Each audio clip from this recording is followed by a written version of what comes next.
because it's such a high incline that most elderly people, I think, would have enough time getting upstairs, let alone being able to walk up to the beach. The beach is also somewhat soft in that point. So wherever you put your feet in, you're digging in probably a foot or so. So we were just kind of hoping that maybe the city could give us a little bit more idea of what they're planning on doing with they're putting sea grapes. Are they planning on leveling it off?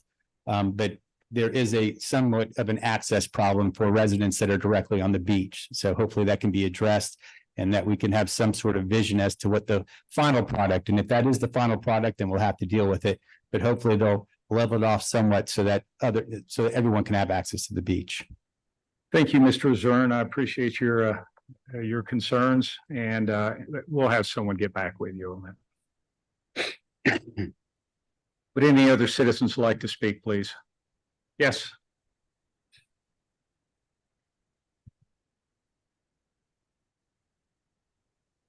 Hi, Mayor, council members, good evening. I'm Tammy Lavenda, 97 Harbor Drive. I'm just here for a couple of save the dates, representing both our community foundation and the Park and Rec Board. The first thing I'd like to make sure everybody takes note of is the foundation is having a holiday food drive. The boxes are in the lobby. It started on November 1st, and the last pickup to get it out is November 17th. December 4th is our holiday social and Christmas tree lighting. We once again will have it catered with heavy apps and sweets, and we'll do Christmas tree lighting. And we'll have some nice new Bello Beach logo items for sale for the holidays. January 13th is the Health and Wellness Fair. One slight change with that this year. It is only 3 hours long. It's from 10:30 to 1:30 instead of from 10 to 2. And the last thing I'd like to mention is our January 20th bridge cleanup. The one that we had in October is a little light and mighty, but there is still a tremendous amount of garbage underneath the bridge from the hurricane. So we are going to be hopefully some people from Keep This Beautiful to help us clean over the bridge, but we are going to try to get the word out for the January 20th cleanup to get all that garbage picked up from underneath the bridge. Thank you. Thank you, Ms. Lavenda. Any other citizens? All right, citizen comments are now closed. So now we're on to item number 3. This is a presentation from the Pinellas County Sheriff's Department, beginning with law enforcement monthly report from Sergeant Bowman. Hello, Sergeant. How are you? Good, thank you. Good evening, Mayor, Vice Mayor, council members. I'm going to cover the statistics that for your city for the month of September. This past September, you had 1 theft, which is the same as what was the month before in August. Just looking at year to date, though, the UCR and property crimes and person crimes are down. Last September, we had 23 and we're at 16 for the year currently. In September, the city had 7 people arrested here. There were actually 10 charges. The majority of the charges were traffic related, so 6 out of the 10 were traffic.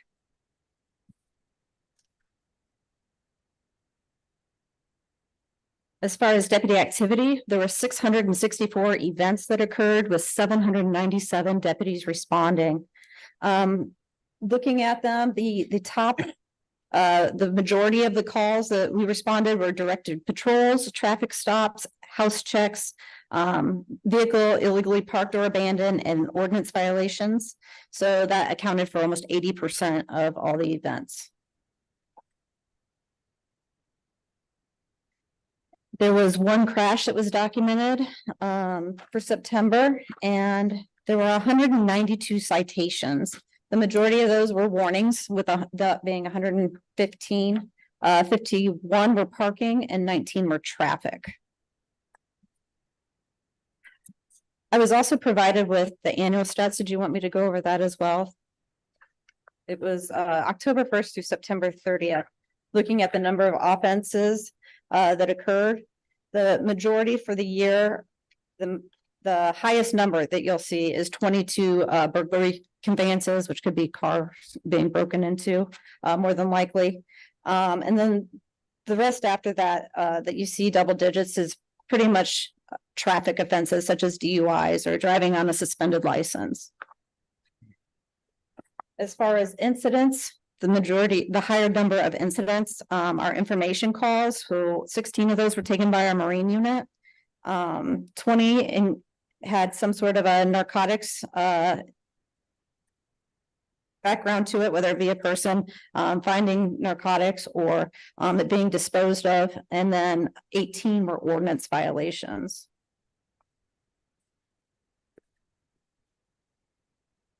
As far as the number of arrests for the year, there were 43 subjects arrested for misdemeanors on 56 charges, and that accounts for 60% of the arrests that occurred. There were 18 on felonies and 11 people arrested on warrants. As far as total citations for the year, there were 2,206. Of those, parking were 551. Traffic citations were 289 and warnings were 1,333. And then for our crashes that occurred in the city for the entire year, there were a total of 9, and almost half of them, 4 of them, were at Gulf Boulevard and Causeway Boulevard. That concludes the information I have. Is there any questions? Council? Any questions? Thank you very much, Sergeant. I appreciate it. Thank you. Have a good night. Okay. Now we're on to the Code Enforcement Monthly Report. Is Deputy Klapka here tonight? Deputy Klapka is out of town, so I'm going All right. to give the report. One thing I noted, we have a pretty typical monthly code report here to about 60 to 70 events. This month, if you look at the pie chart, a little bit more attention was given to the front yards and the overgrowth of weeds, overgrowth of plants obstructing neighboring properties and clutter. So a little bit less than we're used to on the construction related nuisances. So Deputy Klapka must be making an impact on that, because we're used to seeing higher. Pretty good distribution throughout the city. As far as covering all streets, and we still have the same 2 outstanding code cases that we've had for months now. So hoping to get to a resolution soon on the construction project getting wrapped up and the other structure that needs a permit from the county. Council, any questions for Deputy Riefler? No questions? Thank you very much. All right. So now we'll move on to item number 4, a presentation from the Pinellas Suncoast Fire and Rescue District. Good evening, Mayor, Vice Mayor, council members, and our community. Jeffrey Davidson, Fire Chief for Pinellas Suncoast Fire and Rescue District. Here to tell you everything that's going on with the fire district, as well as the monthly report for October 2023 for Bella Beach. So just last meeting, I told you that we were awarded a FEMA grant. It's called the SAFER grant. It's a staffing for adequate fire and emergency responses, where it's 100% FEMA funded. We were able to hire 4 additional firefighters. And we just recently completed that. So all 4 new firefighter EMTs are on board. And 2 of them are former Marines, and 1 is former Coast Guard. And that's something very special to me, because now we have 14 of our personnel who are paramilitary, about 30% of the personnel, which is pretty exceptional. So hiring those 4 additional firefighters gives an additional fire suppression unit on the beaches. Well, the unit that we had down south was only 2 persons, although it was built as an engine. It can technically run as a squad, which, because it only had 2 firefighters on it, but now it has 3 firefighters on it every single day. So that's improving the fire service and EMS service all along the beaches as well. We're going to be advertising for an RFP for 3 new fire stations. The first advertisement should be on Sunday, and it's going to be open for 30 days. And we received an unsolicited proposal from a P3 to build 3 of our fire stations, rebuild them. They're all, as you know, 58 years old, 53 years old, and renting is not actually a fire station, it's rented space in an office building. So that ad will run for being on Sunday, be open for 30 days. We're also going to be posting for an RFQ for anyone who wants to put in for a design build for our new station, which is going to house our emergency operations center. We're also working side by side with the county. We're trying to incorporate linear funding this March so that we could have a peak time rescue for weekends to provide a better service to Bel Air Beach.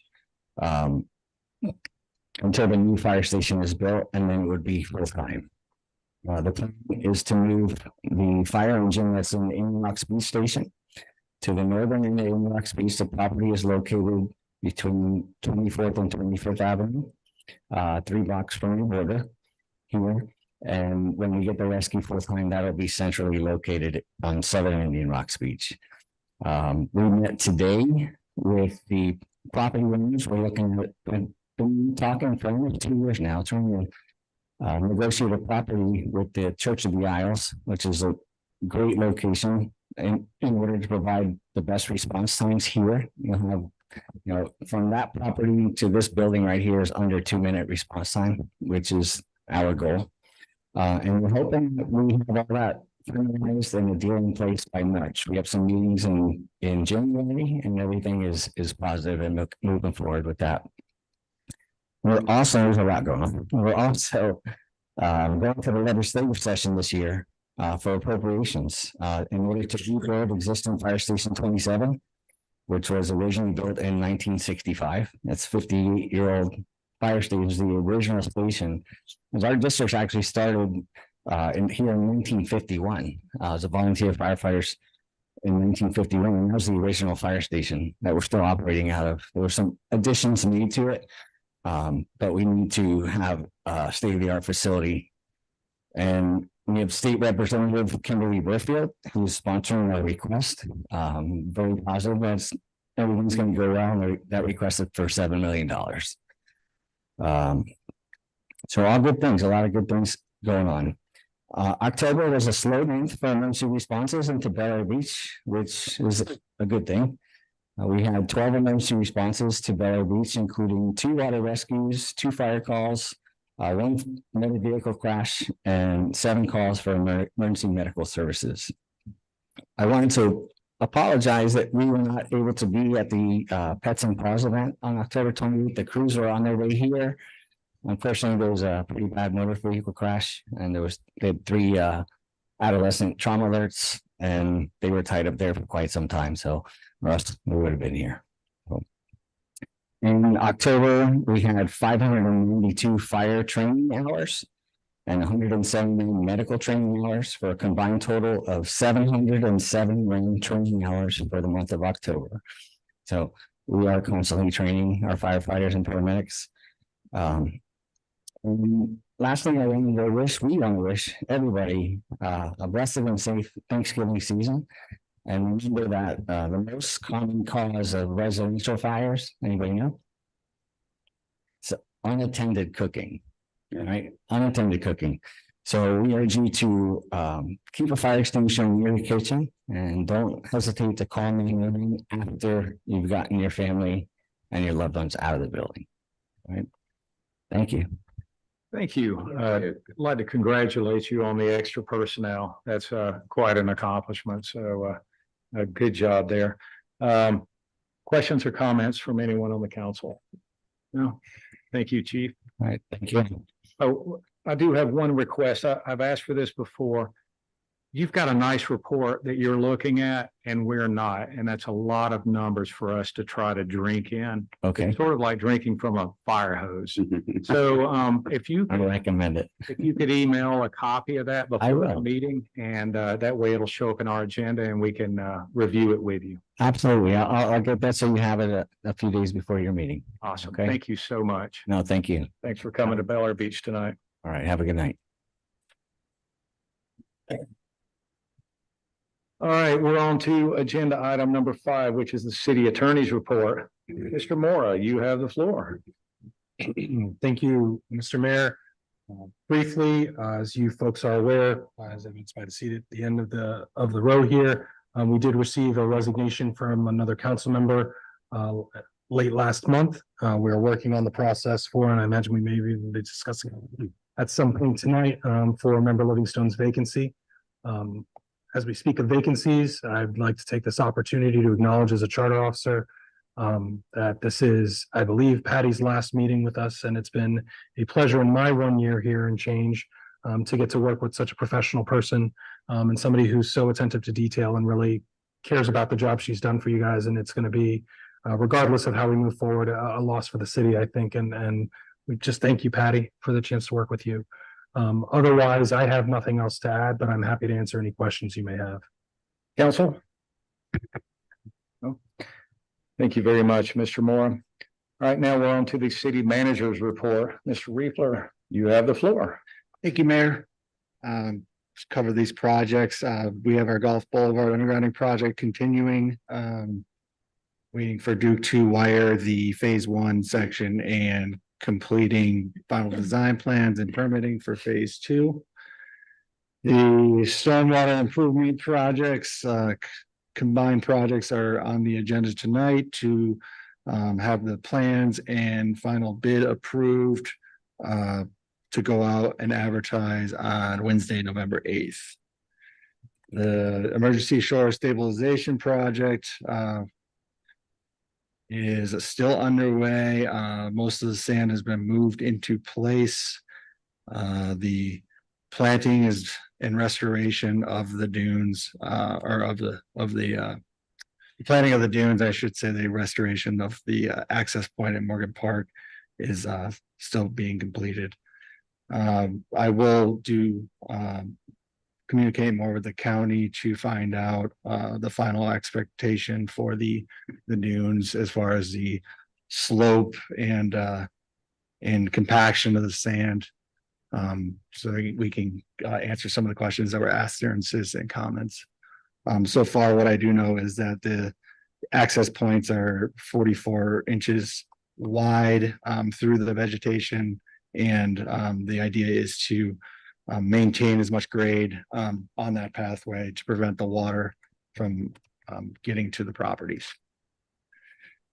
The city clerk search, I put on the agenda as one of the items. We have a candidate, our top qualified candidate here tonight for the city council to interview.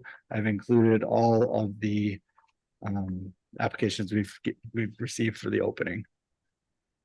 And the RFP for auditing services, we're drafting that and want to have it released in December. And another agenda item tonight is the code review services. Found a contract I'd like to get approved to piggyback. And I just want to also thank Patty. I got to spend a little over a year working with her as her city clerk, and her knowledge is really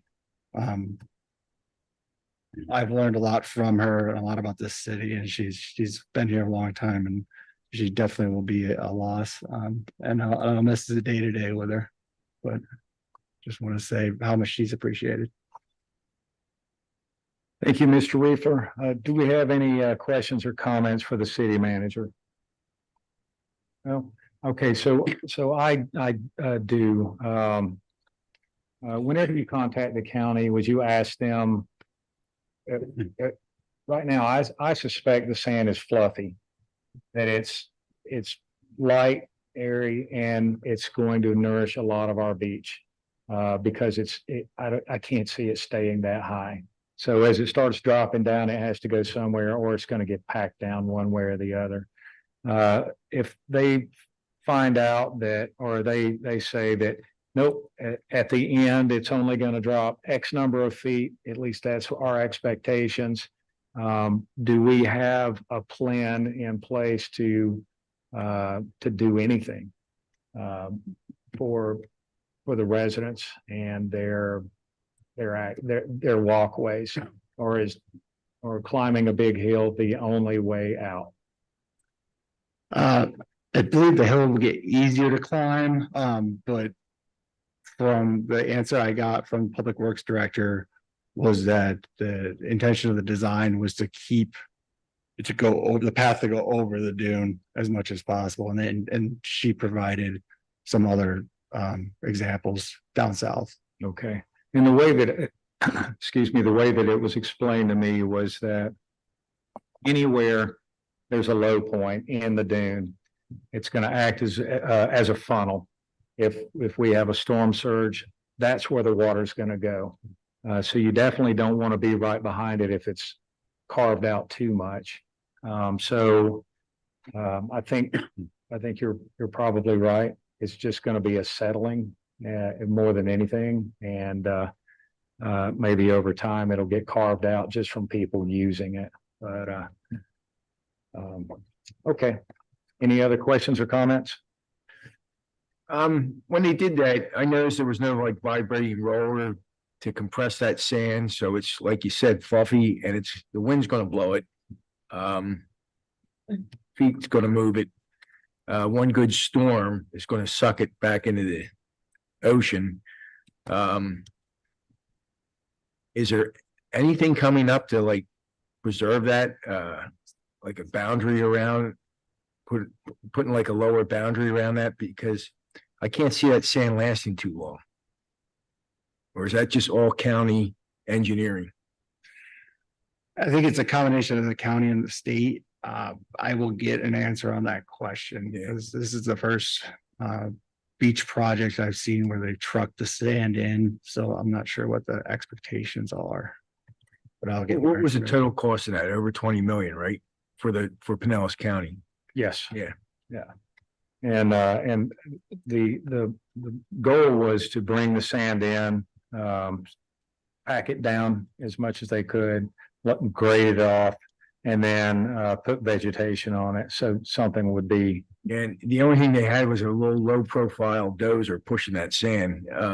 Which wasn't really too much of a compaction in my view. Councilmember Baker, I've asked for sand for several years now, and we got sand. It may not be in the form of beach nourishment, but I can assure you it's going to nourish our beaches. Anything to prevent flooding, storm surge, I'm 100% for. But what I'm so upset with our county that 4 or 5 years ago, when I went to them about these perpetual rights, I said, look, no one's moving on this. We need to either go to court and get a court order on the perpetual rights, or a court order that the Army Corps of Engineers is incorrect. And they said, we're trying to work it out in a amenable fashion, which never really works out. So what we did was we spent an exorbitant amount of money to bring sand in from Orlando when there's sand 20 yards off the beach that we could have gotten from the Army Corps of Engineers. Now, my question is, if beach renourishment and the perpetual rights get signed, will the county have the money to do a beach renourishment if they have to ante up their share of their money? Or are we depleted? I can assure you they have the money. If they're willing to spend 300 million on a baseball stadium, they'll find the money. All right, well, I'm hoping. Anything else, Mr. Riefler? Thank you, Mayor. All right, now we are on to item number 7, which is the city clerk's report. Ms. Gentry, you have the floor. Thank you. My report is just a standard recap of the monthly activities, but Mayor, I would like to say one thing. Okay, go right. I can't tell you how much I have enjoyed working with this council. This council has been the best to work with. And it makes my daily job unbelievably fulfilling. And Kyle is the best city manager I have ever worked for. I work for him every day, and he is the best. So thank you for letting me say that. No problem at all. Do we have any comments for the city clerk? Mr. Roberts. So when I found out Patty was leaving, I had a brief conversation with her as to what she was going to do. And the sole reason she told me was to spend more time with her grandchildren, which is awesome. But when I looked through the city charter, I found that that particular reason requires a 2 notice. So, we can't break any rules here, so that's it. Patty, as a labor guy, you're an at-will employee. You can leave anytime you want. Any other comments? Well, Patty, I can say it's been an absolute pleasure to work with you. You saved my butt more than one time. I would say I don't have enough fingers to count the number of times that you've called me out on a mistake. But you were doing your job, and you've made this job very, very easy. I don't have other clerks to compare you to, but if I did, I'm almost certain that I would still say that you are the best. You're going to be sorely missed, and please come back and visit us from time to time. All right. Anything else? All right. Now we are on to the consent agenda, which is items 8 through 15. Apparently, Patty wanted to wrap up all of her business before she left. So everyone just bear with me.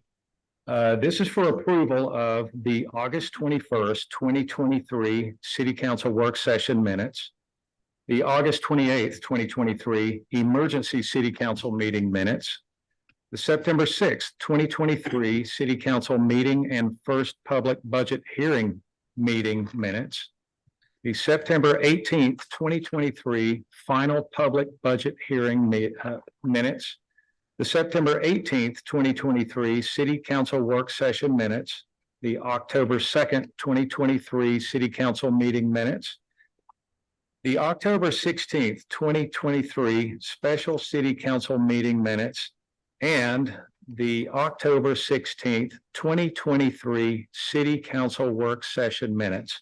Do I have a motion to approve? Motion to approve is written. Motion made by Frank Banker. Do I have a second? Second. Second by Leslie Natero. All in favor? Aye. Aye. Any opposed?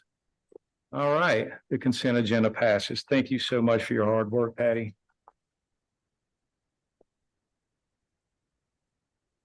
All right, so now we are to the second reading and final public hearing items, which are items number 16 through 20. So I'm going to start out with item number 16. This is for consideration of ordinance 23-06. This is the second reading. Mr. Mora, whenever you read these, would you read them maybe just slightly slower? If I must, happily, Mr. Mayor. This is City of Bel Air Beach ordinance number 23-06, charter amendment number 1, an ordinance of the City Council of the City of Bel Air Beach, Florida, submitting to the city electors a referendum question on the amendment of section 2.02 of the charter to increase the number of permissible consecutive terms for city council members, including the mayor, from 2 terms to 3 terms, identifying the issue to appear on said ballot, providing for renumbering, providing for the adoption of ballot language by resolution, providing for publication in accordance with the law, and providing for an effective date. This has been a second and final reading of ordinance number 23-06 by title only, Mr. Mayor. Thank you, Mr. Mora. Let's go to the citizens for comments. Would anyone like to comment on ordinance 23-06? All right, citizen comments are closed. Before we continue, I'm going to need a motion to approve ordinance 23-06. So moved. Motion is made by Leslie Natero. Do I have a second? Second. Second by Lloyd Roberts. Ms. Natero, you have the floor. I think we've been over this so many times. There's not much we can add to it at this point. Council. I'll reiterate again, I don't believe this is a proper time to be changing our charter. We've only had the charter change, 2.5 years ago? Needs to be redressed every 5 to 6 years. This is like a self-serving. These changes I see as self-serving. We're going from 2 to 3 terms. We elect a president no more than 2 terms, a governor no more than 2 terms. I don't think people in council should be serving more than 2 terms. Plus, we have that caveat. You only have to leave 1 year and you can run again. This is unnecessary. Any other comments from the council?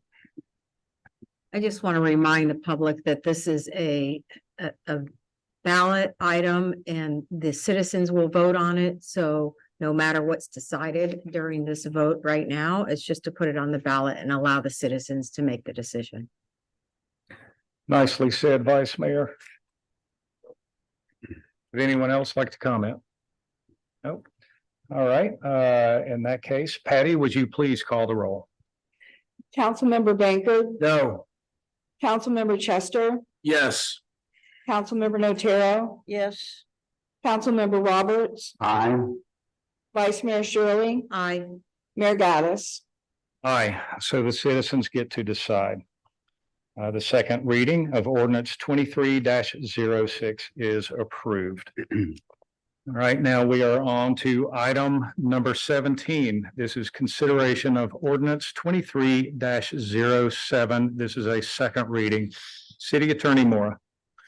Yes, Mr. Mayor, City of Bel Air Beach ordinance number 23-07 for charter amendment number 2. An ordinance of the City Council of the City of Bel Air Beach, Florida, submitting to the city electors a referendum question on the amendment of sections 2.01, 2.02, and 2.07 of the charter to reduce the number of at-large members on the city council, including the mayor, from 7 members to 5 members, to specify the timeline for transitioning to 5 members, and to adjust the corresponding voting requirements for official action of a 5-member council, identifying the issue to appear on said ballot, providing for renumbering, providing for the adoption of ballot language by resolution, providing for publication in accordance with the law, and providing for an effective date. This has been a full reading of ordinance 23-07 on second reading by title only. Thank you, Mr. Mora. It's harder to do it when I slow you down. It does. That's what I thought. Listen fast. All right, let's go to the citizens for comments on ordinance 23-07. Would anyone like to speak?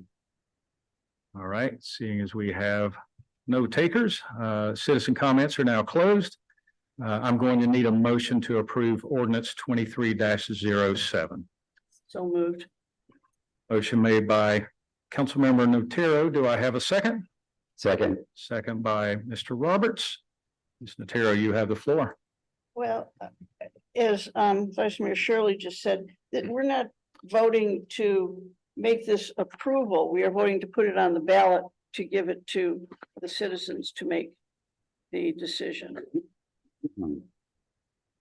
Thank you. Councilmember Notero, would anyone else like to speak? Yes, Mr. Bankert. While I'm big on reducing the size of government, mostly financial wise, again, this is not the appropriate time, I believe, to do it. Yes, this will go on the ballot, okay? But when I was going around campaigning, you wouldn't believe how many people didn't even know there was a council for Bel Air Beach when I was telling them I was running for council. So again, you pump enough wine and cheese into people, mislead them information, you could just about get anything passed today. So again, I'm against these ordinance or these resolutions and these changes to the charter. Thank you, Councilmember Bankert. Would anyone else like to speak on this topic? No? Yes, After Lloyd. Roberts. Thank you.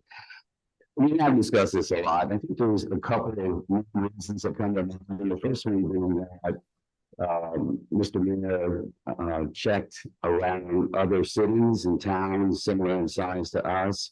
And we are one of the very few that actually have 7 people sitting on either the commission or the council. Most of all of them had 5. which makes the most sense, coupled with the fact that we anticipate there'll be probably less people interested in running for these seats based on some new requirements handed down from the state. So we really don't want to be in a situation where it's difficult to actually find candidates that are interested in order to fill the 7. So it makes a lot of sense. Thank you, Mr. Roberts. Any other comments? All right, and I would like to second Mr. Roberts' thoughts on that. With everything that's going on with the full financial disclosure, it's getting harder and harder to find candidates. We were already too big, and now we're going to be too big with a city that is not interested in running. So really, it's in our best interest to reduce the council from 7 to 5. And I believe that once this goes to ballot, the citizens will agree. All right. On that note, Mr. Mayor and Mr. Roberts, I believe Mr. Moore maybe can verify this. I believe this state has given us a caveat: if the city cannot produce enough people, they will come in and give us people or appoint people. I'm not totally sure I understand the statement you're making. If the city cannot produce enough council members, or to have enough people to run for office, there's not a provision, I believe in it might not be in the Constitution, but it's a statute that the governor can appoint people. I want to be cautious as I say this. The governor is certainly the chief executive and chief administrative officer. He may have some statutory authority to make appointments. I think the broader point you get is you have to have qualified and willing electors to serve. There's no statement in absent volunteers that the governor will by fiat or the legislature otherwise. That said, there is also the reason I was cautious and wanting to understand your question is there are some indications of the legislature looking at beach communities on peninsulas like this and elsewhere and opining that the existence of these communities is a redundancy that should be consolidated. And so you're seeing similar efforts, and that's something that on a home rule basis, I think local jurisdictions would want to resist. But I just wanted to make sure I understood your question. Okay. I'm not even going to touch that one. Anyone I had a else? lot to say about that. All right. I'll just speak up just for a second, is that just reiterating why we need to reduce the number of people on council, or why we should allow the citizens to make that decision, because the last thing I think I want is someone from at the state level running our local city. And that is what we're trying to avoid. I agree 100%. And if we're not able to successfully implement our charter, who knows what could happen? I don't even want to think about it. I want to keep Bel Air Beach the way that it is. I want to keep our city attractive. What brought each of you here is what I want Bel Air Beach to be. And the way things are going, there are forces against us all the time. So this community is near and dear to my heart, and I truly believe that this is the right direction for our city. Any other comments? All right, Patty, would you please call the roll? Councilmember Bankard, No. Councilmember Chester, Yes. Councilmember Notaro, Yes. Councilmember Roberts, Aye. Vice Mayor Shirley, I Mayor Gaddis. Aye. And again, we're not changing anything. We're just merely giving the citizens the right to vote on this topic. Second reading of ordinance 23-07 is approved by this council. Now we are on to item number 18, consideration of ordinance 23-08. This also is the second reading. Mr. Mora. Thank you, Mr. Mayor. This is City of Bel Air Beach ordinance number 23-08, Charter Amendment number 3. An ordinance of the City Council of the City of Bel Air Beach, Florida, submitting to the city electors a referendum question on the amendment of sections 2.02, 2.04, and 5.05 of the charter to increase the term of office for individual council members, including the mayor, from 3 years to 4 years, and to amend the regular election schedule to accommodate such terms, identifying an issue to appeal in said ballot, providing for the adoption of ballot language by resolution, providing for publication in accordance with the law, and providing for an effective date. This has been a second and final reading of ordinance number 23-08 by title only. Thank you, Mr. Moore. Let's go to the citizens for comments on ordinance 23-08. Would anyone like to speak? All right, citizen comments are now closed. I'm going to need a motion to approve ordinance 23-08. Do I have a motion? So moved. Motion made by Lloyd Roberts. Do I have a second? Second. Second by Leslie Natero. Mr. Roberts, you have the floor. Thank you. One of the things we want to try to get done by council, and of course, as we've said multiple times, it'll be voted on by the citizens. We would like at the end of the day, and it's something that's talked about in a later amendment, to have our voting take place the same time the general election, when the president is selected, as well as the midterms. More people statistically turn out for those votes by far. So the fact that we have ours in odd years doesn't fit into that square peg. So that's one of the main reasons I think we're trying to get this part. It's 4 years, which are even number years. 3 years will never achieve that, but it's an odd number. So it's just a math thing. Thank you, Mr. Roberts. I will add that aligning the elections, everyone votes for the president. There are other elections where there's very little turnout, sometimes in the teens. This is going to be the best way to hear the voice of Bel Air Beach citizens by aligning with the presidential and midterm elections.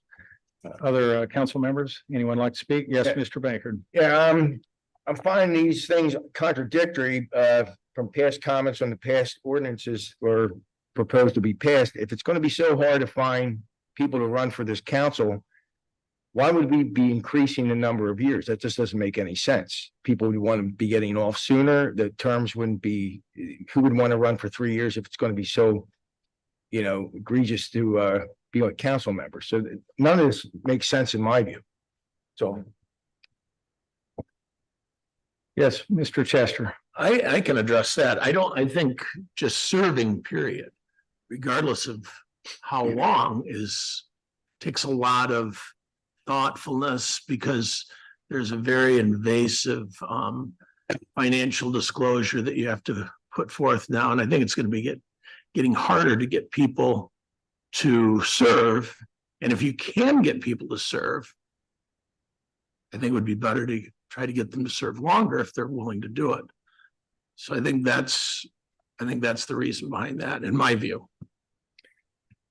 Thank you, Mr. Chester. Mr. Bankard, I see you over there itching to say something. Well, absolute power absolutely corrupts. So the longer you stay in, you usually get more corrupt in government. And that's why we have 535 people in Congress that nobody likes. Except for our own electors. Yeah. Is that your final word? Yes. Would anyone else like to speak? Yeah, I'd like to add that by aligning with the national elections, then we also save the city quite a bit of money. So we're not adding elections and extra work for the clerk, which is a huge benefit to the city. And the corruption comment is just ridiculous. In the city, we have no authority to do anything without city manager. City manager has all the authority.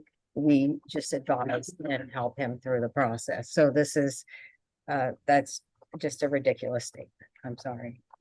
Thank you, Vice Mayor Shirley. Any other comments? All right, Patty, would you please call the roll? Councilmember Bankard. Oh, you broke it. That's 4 no's. You broke it. Councilmember Chester. Yes. Councilmember Notaro. Yes. Councilmember Roberts. Aye. Vice Mayor Shirley. Aye. Mayor Gallus. Aye. So once again, the citizens will get the opportunity to tell us what they would like to have. The second reading of ordinance 23-08 is approved. Now we are on to item number 19. We're getting close to the end of these ordinances. This is for consideration of ordinance 23-09. Again, a second reading. City Attorney Mora, you have the floor. Thank you, Mr. Mayor. City of Bel Air Beach ordinance number 23-09, charter amendment number 4. An ordinance of the City Council of the City of Bel Air Beach, Florida, submitting to the city electors a referendum question on the amendment of section 5.05 of the charter to adjust the regular election cycle from March to November, contingent on the passage of a separate ballot measure governing the duration of council member terms, identifying the issue to appear on said ballot, providing for the adoption of ballot language by resolution, providing for publication in accordance with the law, and providing for an effective date. This has been the second and final reading of ordinance number 23-09 by title only. Thank you, Mr. Mora. Let's go to the citizens for comments. Would anyone like to speak on ordinance 23-09? Seeing that we have none, I will bring it back to the council and close citizen comments. Before we continue, I'm going to need a motion to approve ordinance 23-09. So moved. Motion made by Lloyd Roberts. Do I have a second? Second. Second by Vice Mayor Shirley. Mr. Roberts, you have the floor. Thank you, Mr. Mayor. It's basically what I said earlier and a couple of other members expressed as well. We want to move it from March to November so that we'd be tied in with the general election as well as the midterms. I actually was watching television maybe a month or so ago, and it was either the city of Tampa or Hillsborough County. As we all know, when we turn on Spectrum, it goes immediately to Bay News 9 typically. And they were doing the same thing, and they discussed items like our vice mayor just brought up how much money it was going to save them by moving to the November election time period. And they also gave out the statistics when they do have voting that takes place on the November elections. The percentage of people that turn out was like in the high 60s, and any other time it was in the teens. So pretty dramatic difference. Thank you, Mr. Roberts. Would anyone else like to speak? Yeah, question. How many beach communities have their elections in November for city council towns? Does anyone know that? Because my recollection is most of them are in March. I'm not sure. I can tell you that I've spoken to the elections board, and they have they've confirmed that we would reduce the cost of our elections. Well, I understand that, but I'm just wondering, I don't know any other beach communities that have the elections in March. Or You're in luck, because whenever we have elections in March, we don't vote for any of those communities. So that works out. Yeah, I understand it, but what I'm saying is each community runs their elections in March on the beach. So I'm just wondering how many have it in November, because I don't know any. So, Mr. Robert, there's a pretty easy answer to that. We're just smarter than they are. Or dumber. any other comments? No? All right, let's take it to a vote. Patty, would you please call a roll? Councilmember Banker, No. Councilmember Chester, Yes. Councilmember Notaro, Yes. Councilmember Roberts, Aye. Vice Mayor Shirley, Aye. Mayor Gaddis. Aye. So the second reading of ordinance 23-09 is approved, and we will take it to the citizens for a vote. All right. Now we're on to item number 20, consideration of ordinance 23-10. This is also a second reading. City Attorney Mora, you have the floor. Thank you, Mr. Mayor. This is ordinance 23-010. That's 10. An ordinance of the City Council of the City of Bel Air Beach, Florida, amending section 38-87 of the city's code of ordinances governing the permitting process for special events, associated costs and fees, and potential penalties for unpermitted or non-compliant special events, providing for the implementation of administrative actions, providing for codification, providing for severability, and providing for an effective date. This has been the first reading of ordinance 23-10 by title only. Was that a first reading? I thought Was we, it- thought we- Sorry, second reading of ordinance 2310 by title only. Thank you, Mr. Mayor. All right, let's go to the citizens for comments. Any citizen like to speak? Nope. All right, citizen comments are now closed. And before we continue on the second reading of this one, I'm going to need a motion from the council. Anyone like to make a motion? So moved. Vice Mayor Shirley? Second? Second. Second by Floyd Roberts. Vice Mayor, you have the floor. This is something that has been brought up in front of us. I think actually, City Attorney Moore, brought it to our attention that there was a potential problem with the ordinance and needed to be modified. And, so this is the second time we're looking at it. So therefore, I think I'd defer to Moore if there's Attorney Moore, if there's anything to add to it. Nothing to add. Again, this is the ordinance and thank you again for the reminder that we're on second reading. This is the ordinance that was the outgrowth of some community outreach we received from an activist organization. Having reviewed the ordinance independent of their concerns, I reached similar conclusions about the history of our ordinance, its language, its vagaries, frankly, and how it aligned with certain constitutional principles. This is a robust ordinance that addresses those concerns and is the product of a collaborative effort between us and that organization to address this issue. I will add, as a matter of pragmatism or practicality, this is not an issue that has come up a great deal in the past. The fact that it's not a frequent problem doesn't mean it's a problem not worth addressing. And so we have the ordinance before you as an attempt to rectify those issues. I guess I was just saying, we've talked about it. It's been talked about. Yeah, this began in April, discussion about this, and for various reasons, we're here now, but we are here with a revised ordinance to resolve that.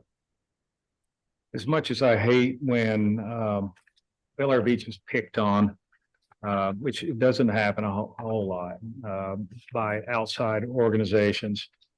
I actually am glad they did because this organization was civil enough to work through it with us, come up with a mutual solution, and rather than taking it to a lawsuit, we got it worked out. So I'm happy.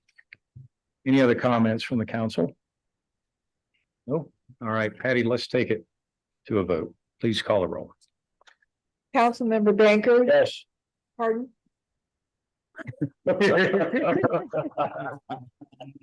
I'm sorry. Nice job, Patty. Yes. Yes. Councilmember Chester, Yes.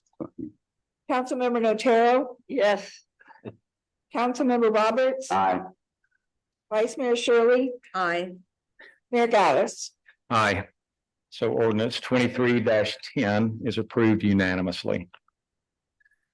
Okay, now we are on to the regular agenda, and as promised by an amended agenda, we move right over to item number 30. This is a request to the city of Bel Air Beach from Indian Rocks Beach property owner for a letter of no objection to set piling and construct an 11 by 12 dock extension on the front of the existing dock, install a new 13,000 pound capacity boat lift to the right of the dock, and a 1,500 pound capacity personal watercraft lift on the left side adjacent to Bel Air Beach South Park. This is placed on the agenda by City Manager Riefler. So Mr. Riefler, you have the floor. Thank you, Mayor. So this request came in via email for the ask the city manager through the website, and this is for property in Indian Rocks Beach. Its address is 300 Harbor Drive, Indian Rocks Beach, and the owner of record is Bert Nocera.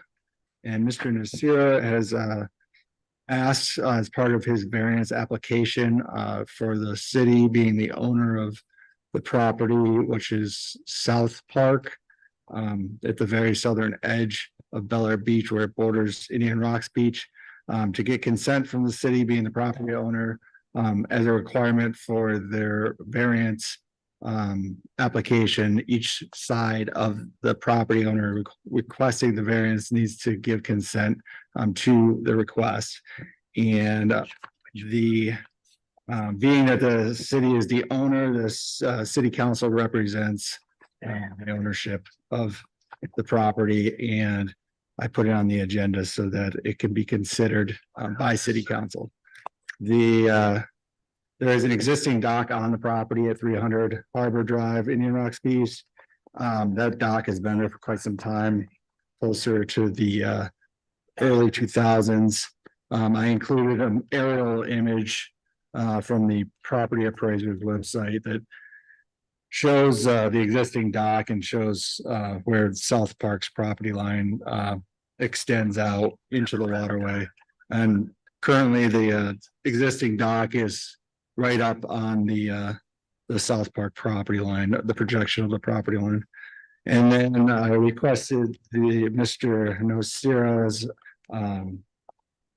company of choice for the dock construction, which was Spieler, to present the dock plan, the drawing, showing the projection of the Bel Air Beach property line with the design that he selected, so that you can see how the dock will encroach into the projection of the property line. So those are both attached to this. And I'd like to present this to council for consideration. And I believe the property owner, Mr. Nocera, is here tonight. Thank you, Mr. Riefler. Now we will go to the citizens for comments. Would anyone like to speak on this topic? No? All right, and that includes the property owner. I'm a citizen of Bel Air Beach, so I didn't know.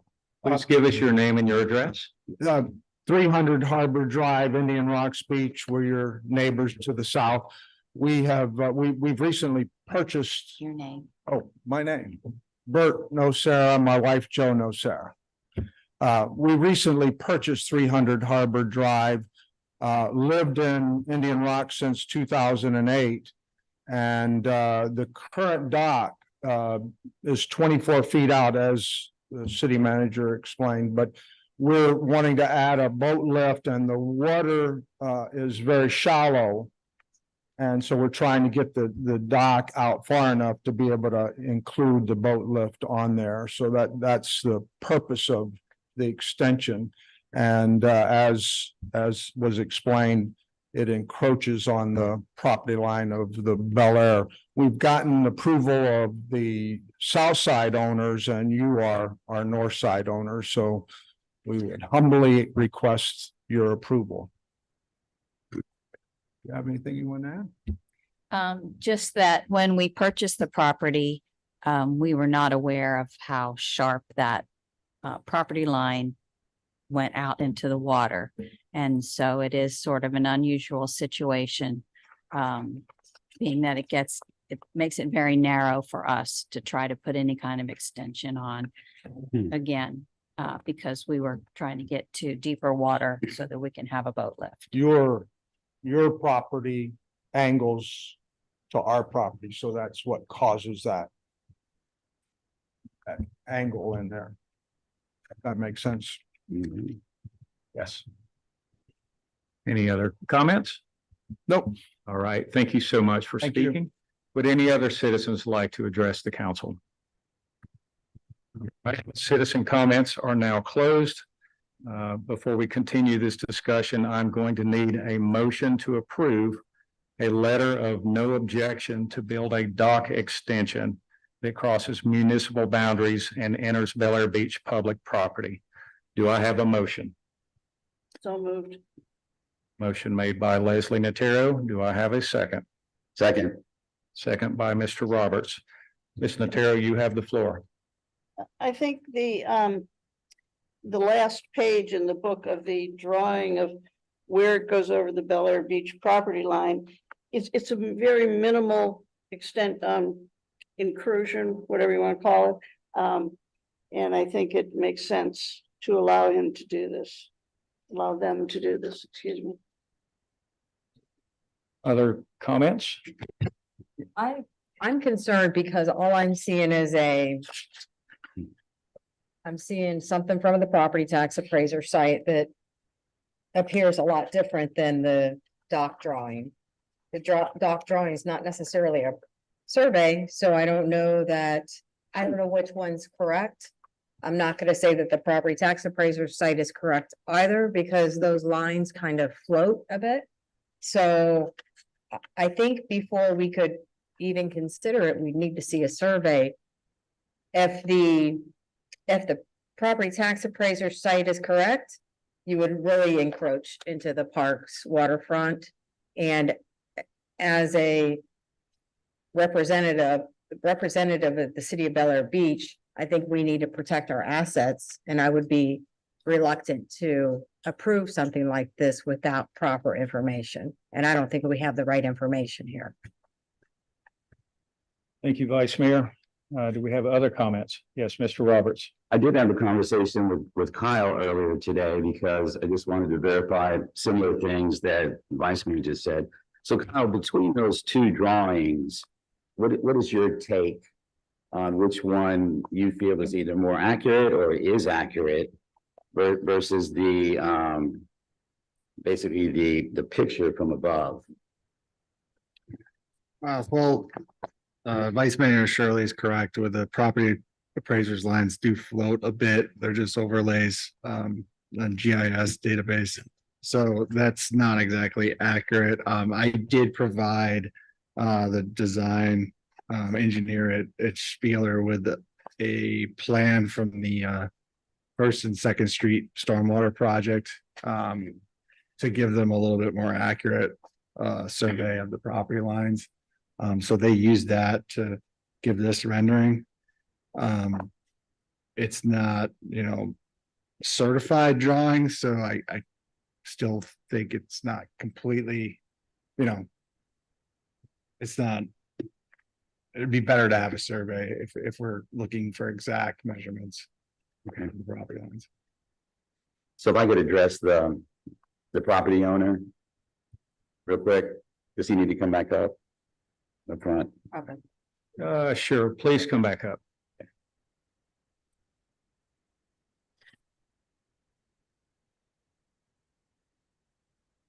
Yes, sir. So hi again, Mr. and Mrs. Lucera. So the drawing that you provided to us, is that, and I think I know the answer already based on the city manager's comment, is this a survey company provided this, or was this a picture, a design, a drawing that the engineering firm put together? It came from Spieler, the engineering firm that would be doing the work. Okay. So what data and information did they use to provide the location of the property lines and that type of information? Was it a current survey or some other source? I think what the city manager was able to provide them, but I'm sure they had other information. I'm not 100% sure what they used to come up with the drawing. One of the things that I see on it is that there's an easement between our lot and where Bel Air Beach's lot starts. So that could be the confusion there. I don't know. That's an Indian Rocks right away. That's Yes. gap between the two property lines. So that 20-foot easement is Indian Rocks Beach's That's- easement? 28th Avenue North right away extends all the way out. Our property, but it's an easement that they would be allowed to Right, come onto Okay. our property. okay. So the two property lines are identified there, and like you expressed earlier, they kind of come to a wedge Yes. eventually out there and Yeah. hit. Yeah. Okay.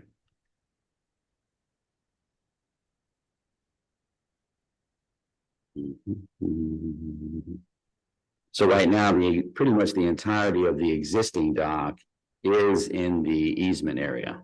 It is. Okay, I think that depends on what you're looking at. right? So when I'm looking at the aerial photo, the Right. corner of their dock goes into South Park. Correct, correct. And that was just an overlay, Kyle, who put that together? That's right off of this, Right, Pinellas County's website. okay. I've looked at the Pinellas County website as well. I also own another property in Rocks Beach, and those lines are, That was Very my skewed. point, yeah. they're not to be used. Hmm. But unless we have a certified survey, it's hard to know what we're really doing because this looks a lot different than what was presented. So, I mean, considerably different. If we provided you a survey of our property, it doesn't have your line that goes out in the water, but that is just an extension of the property line. Would that be adequate? I believe the dock company is going to need to provide us a better drawing that they can a surveyor can certify it is what would be what I would want to look at. I can't speak for anyone else on the council, but I would just want to be sure that because we are giving up our water rights by allowing you to build over them, right? So I need to make sure I know what I'm approving. Understood. Thank you, Vice Mayor. Mr. Bankert. First, the only reason I didn't vote to amend the agenda, keep you last, is because when citizens get up on non-agenda items, they always have to wait for the end of the meeting for council to comment. That said, has letters been sent out to like First Street, Second Street, Third Street, Fourth Street, people that use this dock in this park? Notifying them of your request, because is this going to infringe on the site view? People going to the park, because I think the citizens that use this park that live in them areas, like any type of a variance request, you'd have to notify them. Yeah, there isn't a dock on that park. Well, yeah, but I'm just saying what they're trying to put in there, is that going to encroach now the view? It would just be that small corner, and it wouldn't be like we would have any structure on it. The lift is on the complete opposite side, so basically you would have something level with the seawall. It would So be there's- level with where they were standing, so that wouldn't. So there's impede not their gonna be view. any encroachment on vision from the people in this park that use the park and the dock that goes out in that park? No? No. They'd be able to see the dock, Yeah. which is level they with the can see seawall. now. Yeah. Mr. Chester, do you have anything you'd like to say? Yeah, the only thing, there is, looks like a discrepancy between the drawings. It looks like the overhead view, it's right on the edge of the existing, and on the rendering from Spieler, you're not quite there. I will tell you, I'm a boat owner. I want to help you, but I'm with Frank. You want to make sure that the people that use this, we don't have something that's going to, even though you're going to have a flat thing there, if you had a 43-foot boat Lift it that you're up. putting up on a lift, you're going to block the view of a lot of people. So I don't think, again, the I'm boat, just saying that it's happened to me. right. The boat lift is on the right side. I understand that. But you can be on the left side and trying to look out, and if there's a huge boat on a lift there, Well, you can't see. there is also okay, I'm a, gonna have to. We generally don't have a lot of back and Okay. forth, Okay. and I don't want to get into this. I'm the only one who's not spoken yet, so bear with me, council. I do feel their pain. Right. However, that does not mean that I give them a pass. And I'll tell you why. I bought a pie-shaped lot. I bought one of the smallest seawalls in this community. And I thought, just like you, I'm gonna put a nice big boat out back. and it didn't work out. So what I had to do was a lot of research on how to go as minimalistic as I possibly could.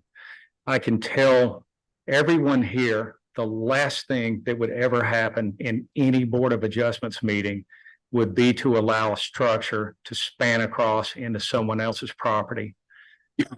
Anything that you add onto your existing dock that goes out or to the left is going to, as far as I can tell from all drawings that you've given us, it's going to come not only, it's not only going to encroach, it's going to invade into Bel Air Beach property. Once that happens, now you've created a liability to our city. And I know many people could say one way or the other that, no, that never happened, but we've seen all sorts of things happen. I would never give permission to someone in another community to do something in our city that our own city would not do. There are variances. We try to work with people to a minimum so that they're not taking advantage of us. And in this case, I see no way possible that I could approve this. And I'm very sorry. And that's just where I'm going to stand on this. Any other questions or comments from the council? Yes, I'm Mr. just Robert. looking for the possibility of amending the request to where their dock extension, in fact, would not cross into our property. Instead of having like a rectangular shape, it would effectively be a trapezoid. Back from my geometry days. So it would, the left-hand side of the dock would now run effectively parallel to the property line and then come over. And then back down again. So you're cutting off that triangle, if you can envision that on the left-hand side. Again, Mr. Roberts, if you did that, you are zero. You are right on our property line. Correct. We don't do that for anyone. Well, the existing dock is already there. Yes, we have no idea how that happened. Right. And we weren't involved in that decision, but it did not involve the Board of Adjustments and never will go in front of the Board of Adjustments. Correct.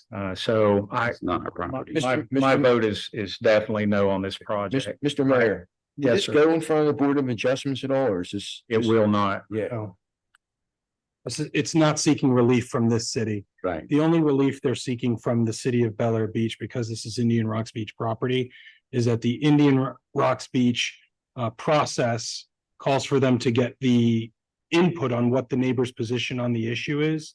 And in this unique case, the city is the neighboring property owner. And so that's why this is before you in the first instance, so they can fill out the forms being asked of them in the adjacent jurisdiction to say, what do the neighbors say?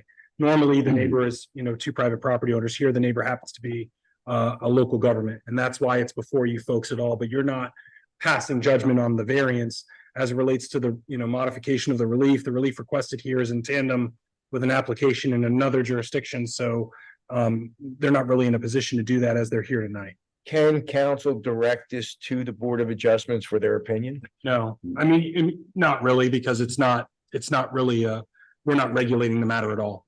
It's really more of just a policy decision. What's your position as though? I would also add that because of my design decision, I currently am limited to a 26-foot boat. Ours is 24.5 feet. I realize you could say we could buy a different boat down the road, but just. Any other questions or comments? I think Spieler could get pretty creative and come up with some other designs too, that can help you all. I will, I'm gonna go ahead and add one more thing. If this was a resident on the other side of that park, there is no way that they would be allowed to do what you're asking for. I'm just saying, and we. So are live you here. saying we're not even allowed to go up to that line? In Bel Air Beach, we're not allowed to go up to that line. And so I mean, I can't do anything about the existing dock. But I can certainly stand up and say, I don't agree with making it even worse. And it looks to me like you're gonna cross right over into Bel Air Beach. Can we take a vote now? Thank you for your consideration. Could I suggest an amendment if the owners are okay with that, based on what I said previously, to where it would not cross, excuse me, cross the line. So it would be parallel with the property line. Now granted, it's going to be close. I appreciate the council member's effort to try to develop some kind of compromise. My concern as your advisor here is you're being asked based on a form that's been submitted or is in the process of being submitted to another jurisdiction without giving any legal advice to the property owner and the other jurisdiction. They are coming to you based on the relief they've sought elsewhere. So if they've already, I don't know where they are in that process. If they've already made that submission to the other community, they would have to modify those submissions. And it's not just as simple as the mother may I in that instance. Yeah. So I just want to make sure that's clear in the process. You folks can proceed as you wish. Can I ask a quick question? What is our current setbacks on for a dock? I should know this, but I don't. 12 feet. 12 feet. Okay, so that's what we need, 12 feet, right? From our property line to. And I do know that there have been exceptions, but not to the point of 0. It's- Maybe down to, yeah, there may be an opportunity to tweak that a little bit, but not much. Is that what I hear you saying? My recommendation would be to tear down that dock and start over. Mm.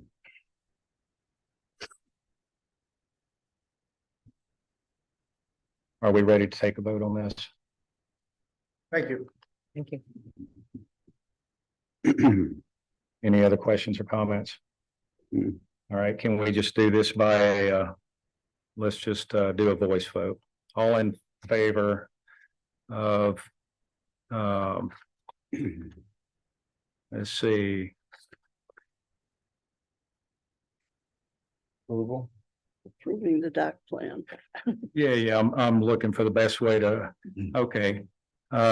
This is to approve a letter of no objection to build a dock extension that crosses municipal boundaries and enters Bel Air Beach public property. All in favor? To approve it? To approve it. Hmm. Any opposed? Yeah, Aye. Yes, Aye. yes, Aye. opposed. All right, I'm sorry. I'm sorry. It's just too much. All right, now we are back in the natural order of things, which is agenda item number 21 in the regular agenda. This is for consideration of resolution 2023-11. Mr. Mora, you have the floor. Thank you, Mr. Mayor. This is resolution 2023-11. A resolution of the city of Bel Air Beach, Florida, calling for a special election of the city electors to be held on March 19th, 2024, for the purpose of submitting to the city electors a referendum question on an amendment to the charter of the city of Bel Air Beach to propose increasing the number of permissible consecutive terms for a city council member from 2 terms to 3, authorizing the Pinellas County Supervisor of Elections to appoint poll workers, authorizing the assignment of polling place, and establishing an effective date. I do want to take an opportunity to speak here, Mayor, if I may. This has been a first reading of resolution 2023-11 by title only, first and final reading.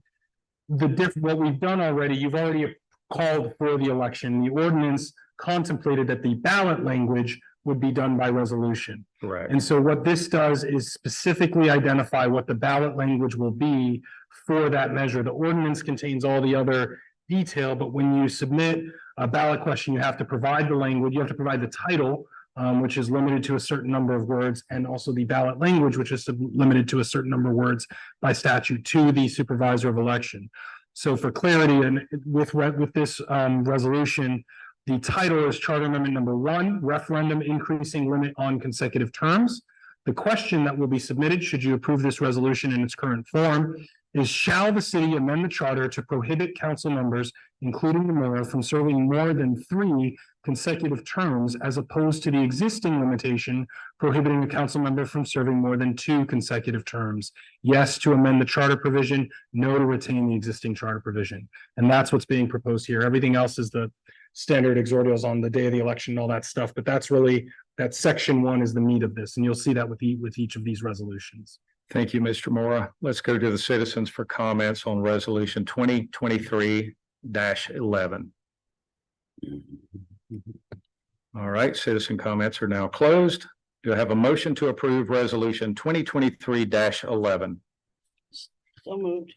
Motion made by Councilmember Notaro. Do I have a second? Second. Second by Vice Mayor Shirley.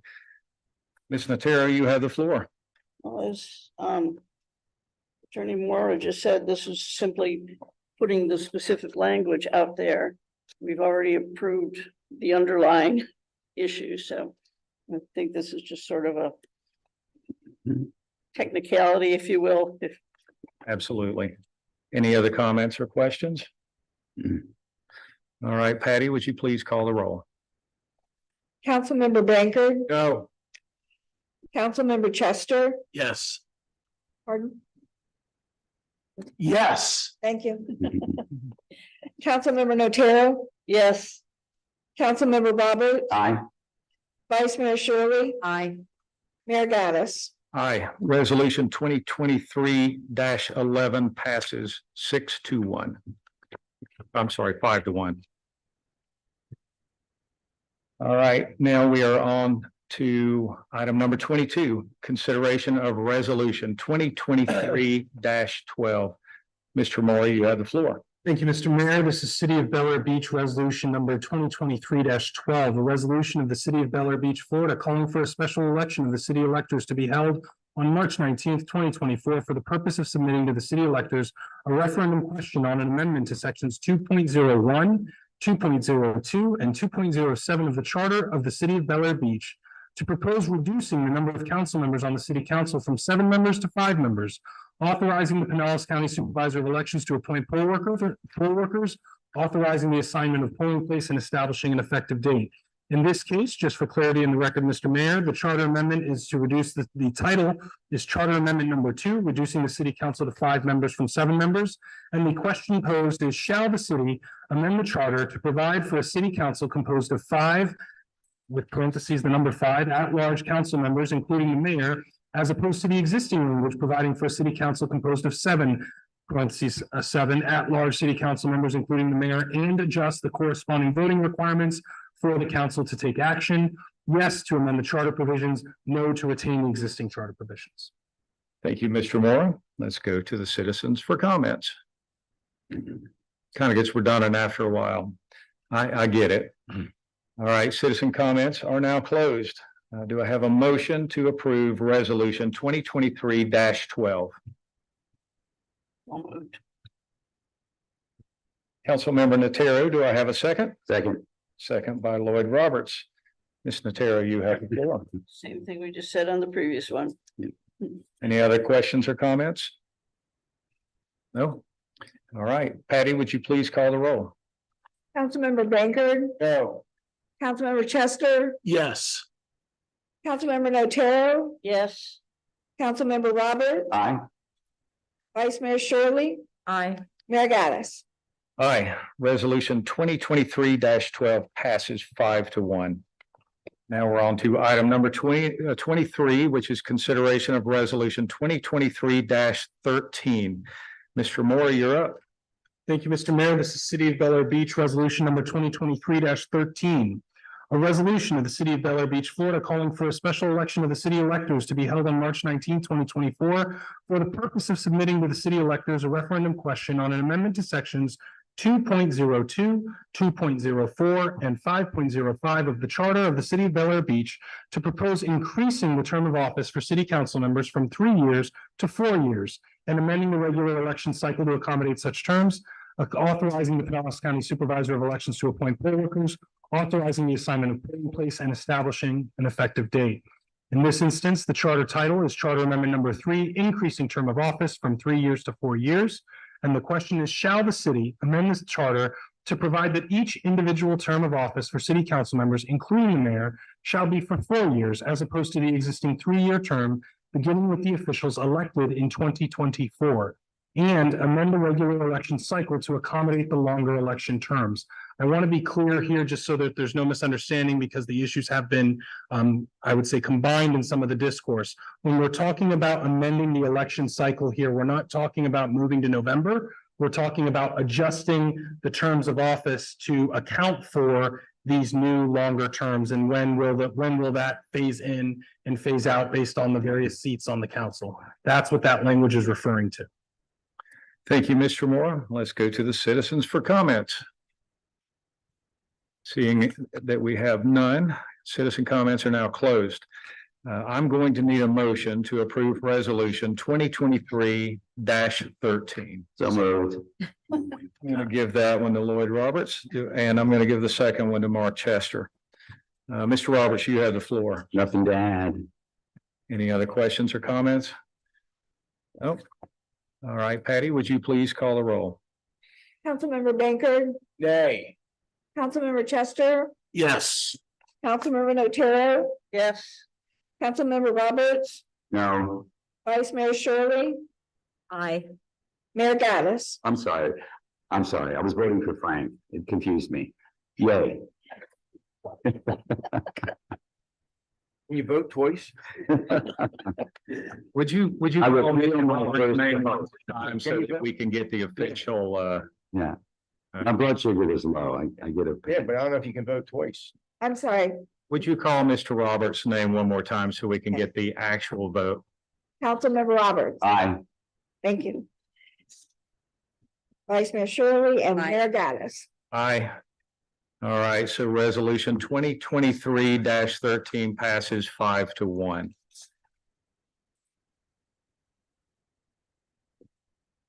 Now we are on to item number 24. This is for consideration of resolution 2023-14, and this is the final resolution concerning our election process. Mr. Morley, you have the floor. Thank you, Mr. Mayor. To clarify, this is our final resolution concerning the charter amendments. There is one more resolution dealing with That's true, elections. yeah. This is City of Bel Air Beach Resolution number 2023-14, a resolution of the City of Bel Air Beach, Florida, calling for a special election of the city electors to be held on March 19th, 2024, for the purpose of submitting to the city electors a referendum question on an amendment to the charter of the City of Bel Air Beach to propose adjusting the city's regular election cycle from March to November in general alignment with the federal election cycle, contingent on the passage of a separate ballot measure governing the duration of the council member terms, authorizing the Pinellas County Supervisor of Elections to appoint poll workers, authorizing the assignment of polling place, and establishing an effective date. This has been a first and final reading of resolution number 2023-14 by title only. This contemplates a charter amendment, proposed charter amendment with the title Charter Amendment number 4, conditionally aligning local election cycle with federal election cycle in November. The question being posed, if a majority of the city's electors approve an amendment extending council member terms to 4 years, that was number 3.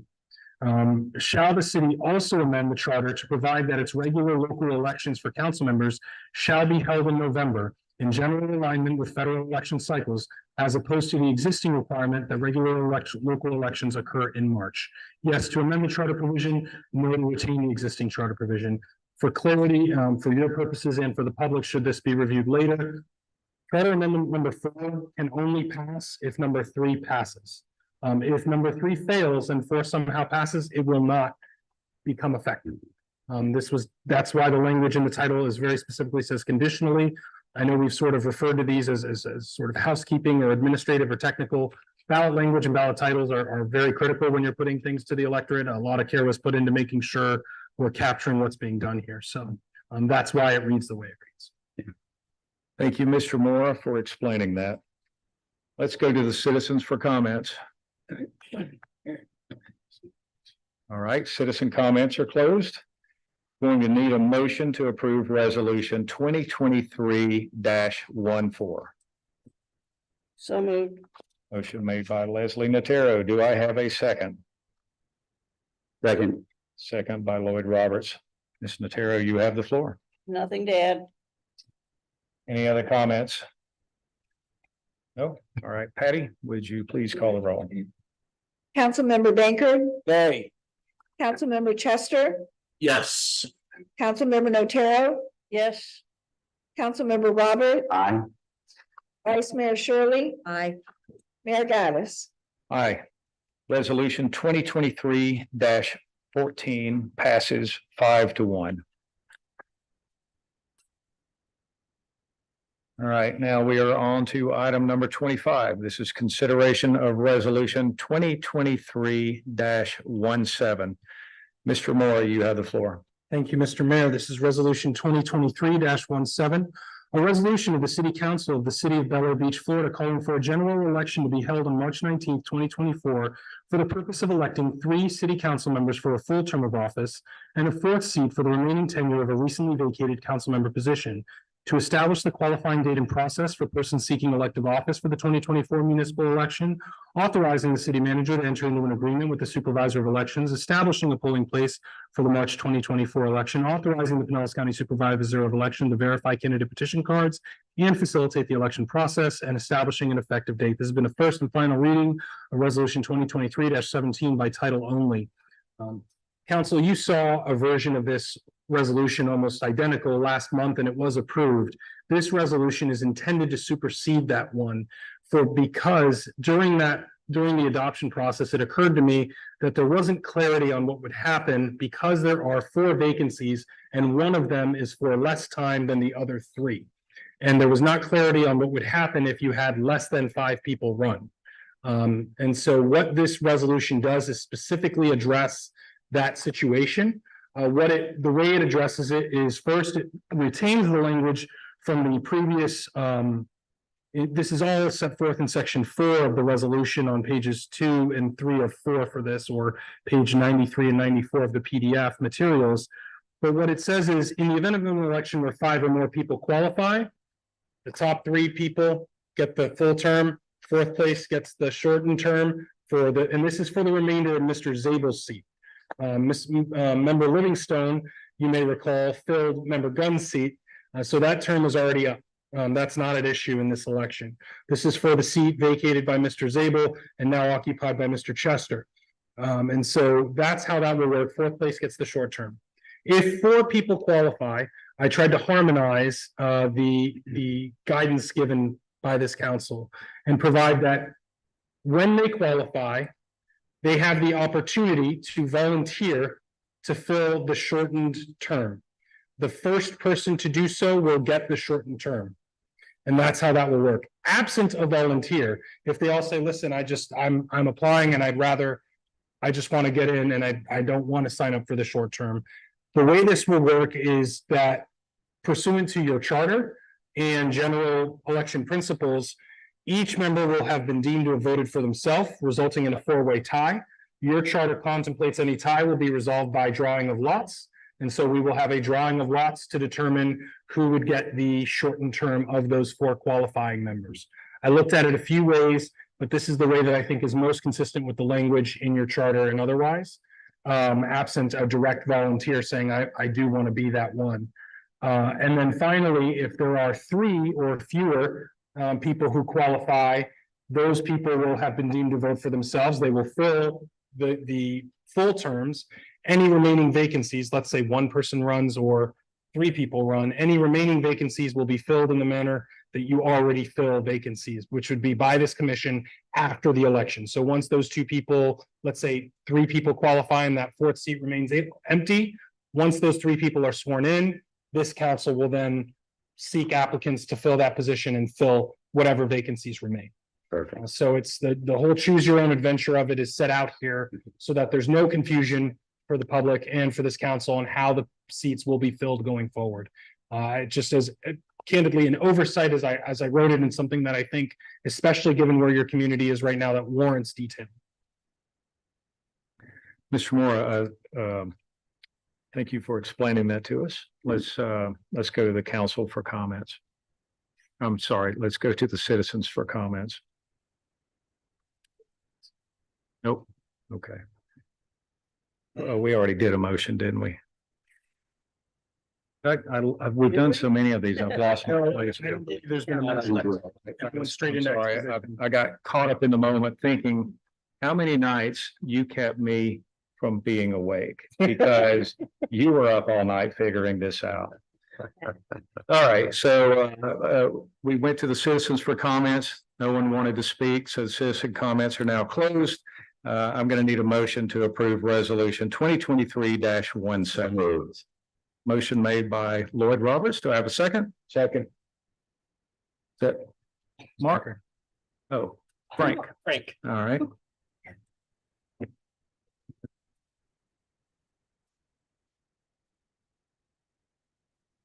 Mr. Roberts, you have the floor. Yes, I think Mr. Moore did a phenomenal job of explaining that, and it sounds to me like all bases and combinations and permutations are covered. I think it's great. Thank you, Mr. Roberts. Any other comments? No? All right. Again, I would like to thank you for, well, he's not listening. Go crosstalk. Hey. You don't make me split you up. Sorry, just trying to make the meeting go smoothly. No, I was the senior praises, but never mind. All right, Patty, would you please call the roll? Councilmember Banker, Yes. Councilmember Chester, Yes. Councilmember Notaro, Yes. Councilmember Robert, Aye. Vice Mayor Shirley, Aye.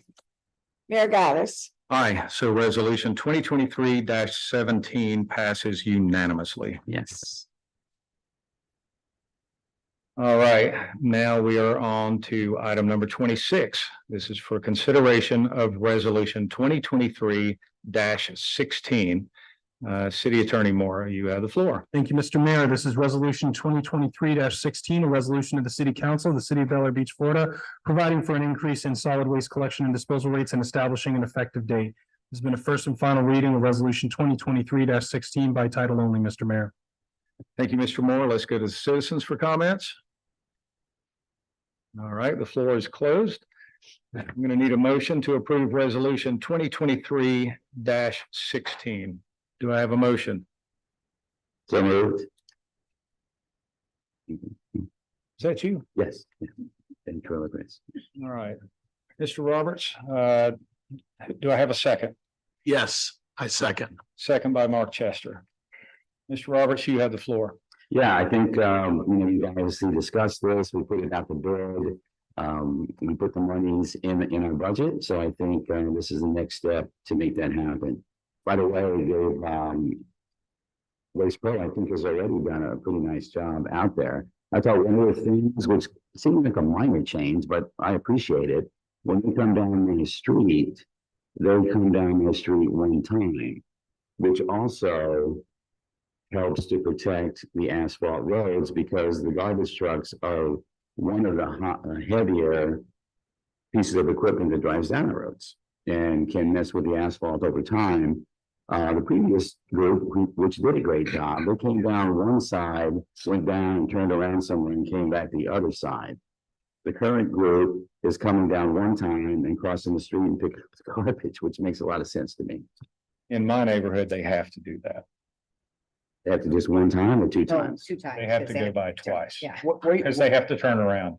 Oh, anyway, Waste Management used to do that too when they first started. you do which one? Waste Management used to come down and collect it on both sides of the street, and then they found out it was easier to do the one side and then flip around the other side. Okay. Yeah. Which is less tearing of the roads. If we can reduce that. So effectively it's cutting it in half on my street. So just a good thing. Okay, well, they took my garbage off today for the first time and hey, whenever I pulled the can in, it was empty. So looks like they got it right. That's good. All right, any other questions or comments? Well, Lloyd, your wife must take the trash out because the best thing is that the recycling has wheels instead of having to tote it out. The recycling Correct. now has wheels. Yeah, the big That's the wheel. best thing. Does everyone like that big container unless like, I think you're habitual alcoholic and filling bottles. I mean, who's filling up a container that size in 1 week? That's a little judgy, isn't it? You know, occasionally we would run into overflow with our existing one. Yeah. And then right before this happened, happens, our 19-year-old son moves out. And now we put nothing in there. So, I mean, I fill up my container, but now I take it down to the recycling, but that big container takes up space in the garage. Councilmember Notaro, you had a comment? Yes, I noticed that the first whereas clause makes reference to the waste management contract, and nowhere in here does it reference Waste Pro. Believe that was amended in the final form that was in the packet that went out. That was caught earlier today and amended. We are aware of that and have amended it. It's not in the materials you have that were circulated on Friday, but it was caught and addressed today. Thank you for that. Nice catch. Any other comments? All right, since we're I think on this one, we're still gonna call roll. Patty? Councilmember Banker, Yes. Councilmember Chester, Yes. Councilmember Notaro, Yes, Councilmember Robert, And if I missed. Vice Mayor Shirley, Aye. Mayor Gaddis. Aye. So resolution 2023-16 passes unanimously.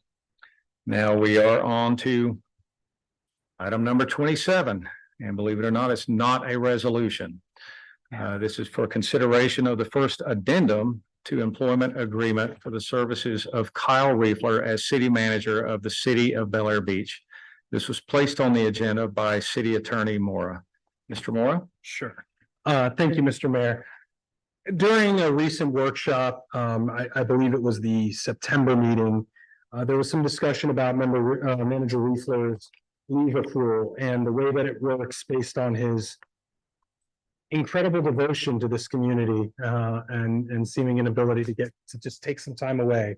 Absence does make the heart grow fonder. However, with that, he's accrued more time than the personnel manual contemplates that he should be able to do.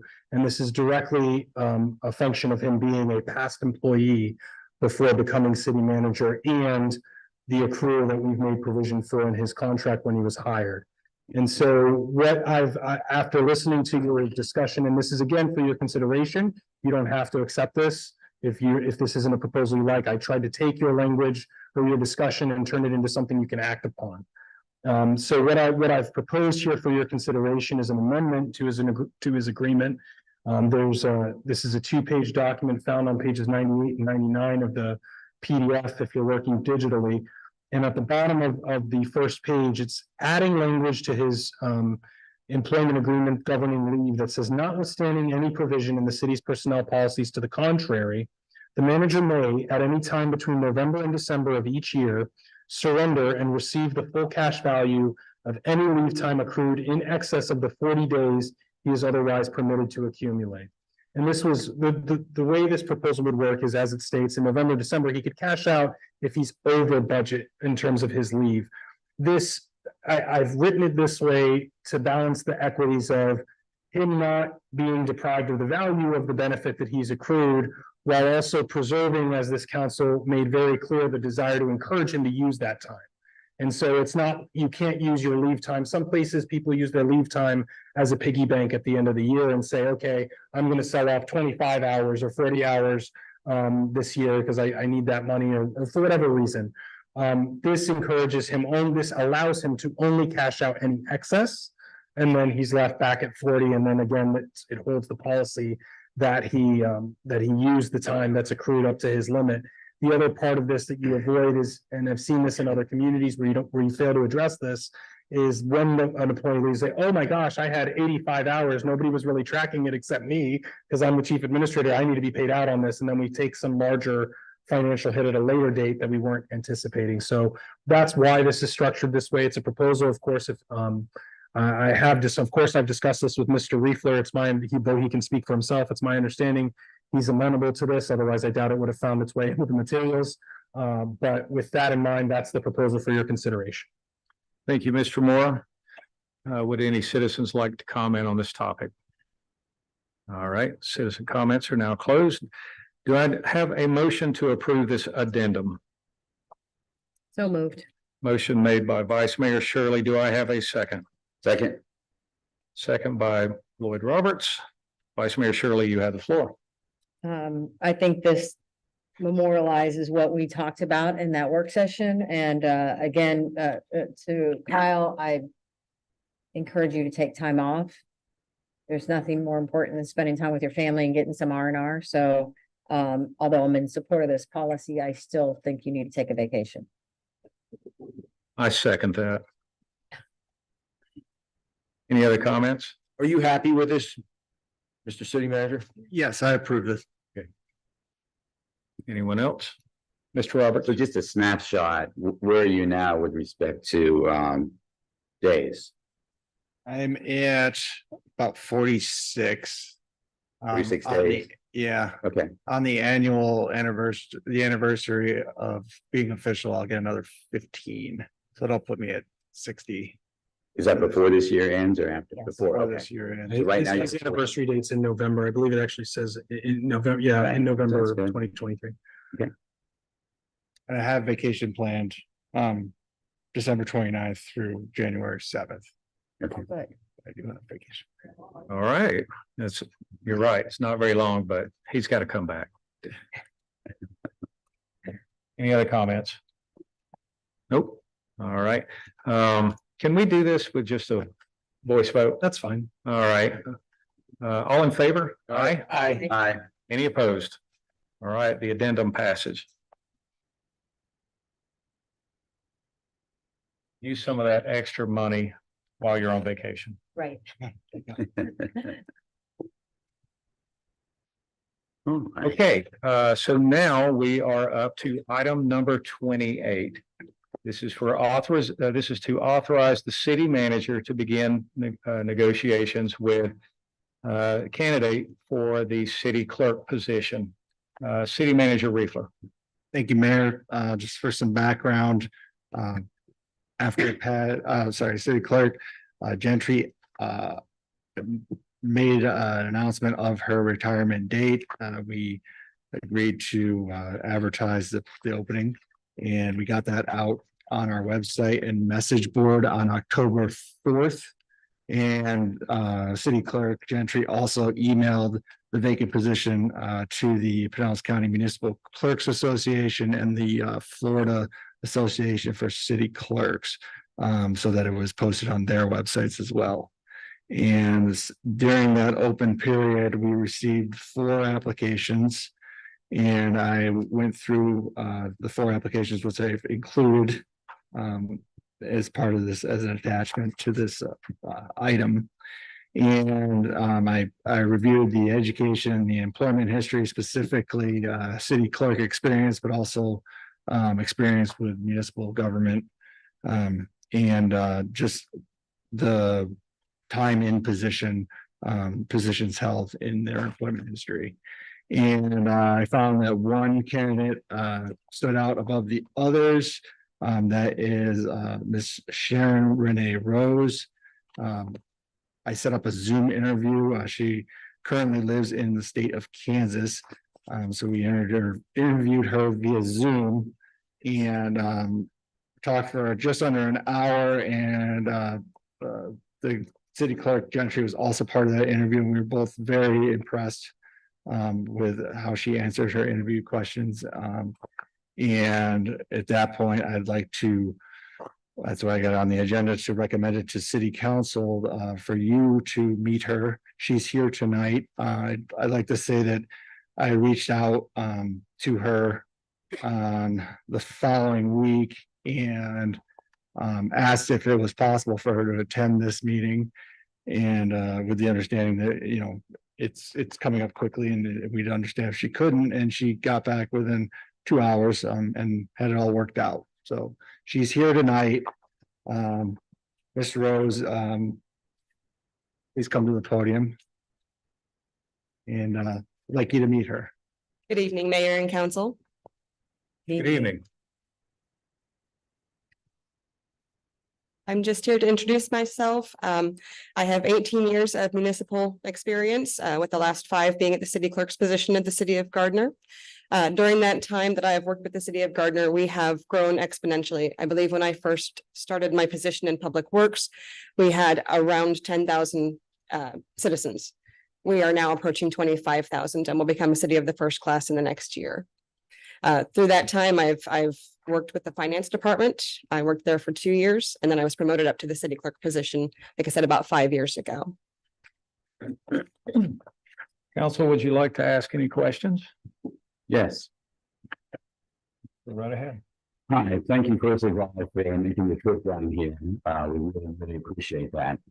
So what would you prefer we call you during this process? I go by Renee. Renee, okay, Yes. perfect. All right, Renee, so looking over your application and your resume, your experience, it's impeccable, it's right on target, who we're looking for. So, what would you say that you like most about living in Kansas? I've lived there all of my life. I can tell you one thing I dislike are the Midwest winters. So Midwest winters. Okay. I'm not a fan of the Midwest winters. My fiance and I have spoken for many years about trying to move further south, wanting to live near water, wanting to live near a beach. He actually came down earlier this summer. I think he took his job in March. And so now it's time for me to come join him. Excellent. So do you spend much time in Florida and in these areas around the state? We've actually come over to the Tampa area quite a bit and enjoy the communities and enjoy the atmosphere that you have here. Excellent. Thank you. I have a question. I'm just looking at your application. You have listed a residence in Summerfield, which is the Ocala area. Yes. Is that where your fiance lives and you're in plan to move there? Is that? He actually lives there currently, but he's planning to move here. Okay, so your intent would be to live in Pinellas County somewhere? Yes, absolutely. Okay.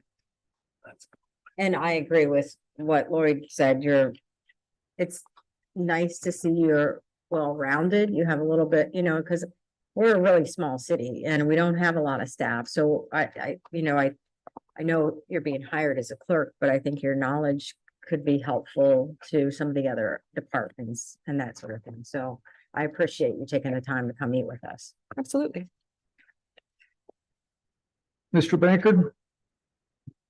I think you're gonna get hired. Welcome aboard. Thank you. I appreciate you coming. It's Absolutely. wonderful. And I've driven through Kansas, but it's never been a destination for me, but welcome to Florida. Thank you. Ms. Notaro? Having read through your resume and everything, I'm very impressed, and I think you'd be a wonderful addition to the city of Bel Air Beach. Thank you. I'm very much looking forward to it. I read through your application and your resume, and it is definitely impressive. You've got a lot of experience with municipal government, local government. I will add that just out of fairness, that I'm going to bring in another person and let them speak also, because there was another candidate who did apply and is here tonight. But at this point, I'm leaning in your direction based upon the feedback that I've received from Patty Gentry and from City Manager Riefler. Mr. Roberts? So when would you be available to start? I would probably be looking at a month. I would like to give my current employer, as I am a member of leadership at my current city, I would like to give them at least 3 weeks notice and then another week to relocate to Florida. Perfect. So finally, could you rank in order of quality, how you think the council members did tonight? Not going to Just touch kidding. that one. I'm not touching that one. Okay. Any other questions or comments? No? All right, thank you very much. Thank you. Thank you. All right. Astra, would you like to come up and introduce yourself? And Hi, my name's Astra Packold, and I've been coming here all my life, and I was here when they first started the walls and all the land was empty. So I've seen big changes that have occurred. I'm a dentist and I practiced for over 20 years, and I'm also an insurance agent for many companies, and I'm on the .gov site. So, but I haven't done any work on any committees like she has. But I'd be willing to start right away. And I live a couple of streets down and I'm very interested in this in Bel Air Beach, obviously, all my life. And I've seen it grow and with all the roads that were redone by Larry, it's really an incredible change. And I'd be very happy to take on the job. I know how to run a practice and I also consult my sister's medical practice on an on-call basis in California at the moment. So like I said, I'd be able to start right away and I'd be interested in what you think. Thank you very much, Ms. Packold. Do we have any questions or comments for Ms. Packold? Do we have any information from her? I know she recently Yes, sent. Her resume is in the agenda. Okay.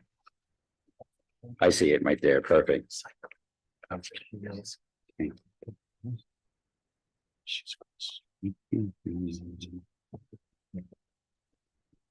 Gentlemen. Council members, if we could avoid any sidebar comments, please.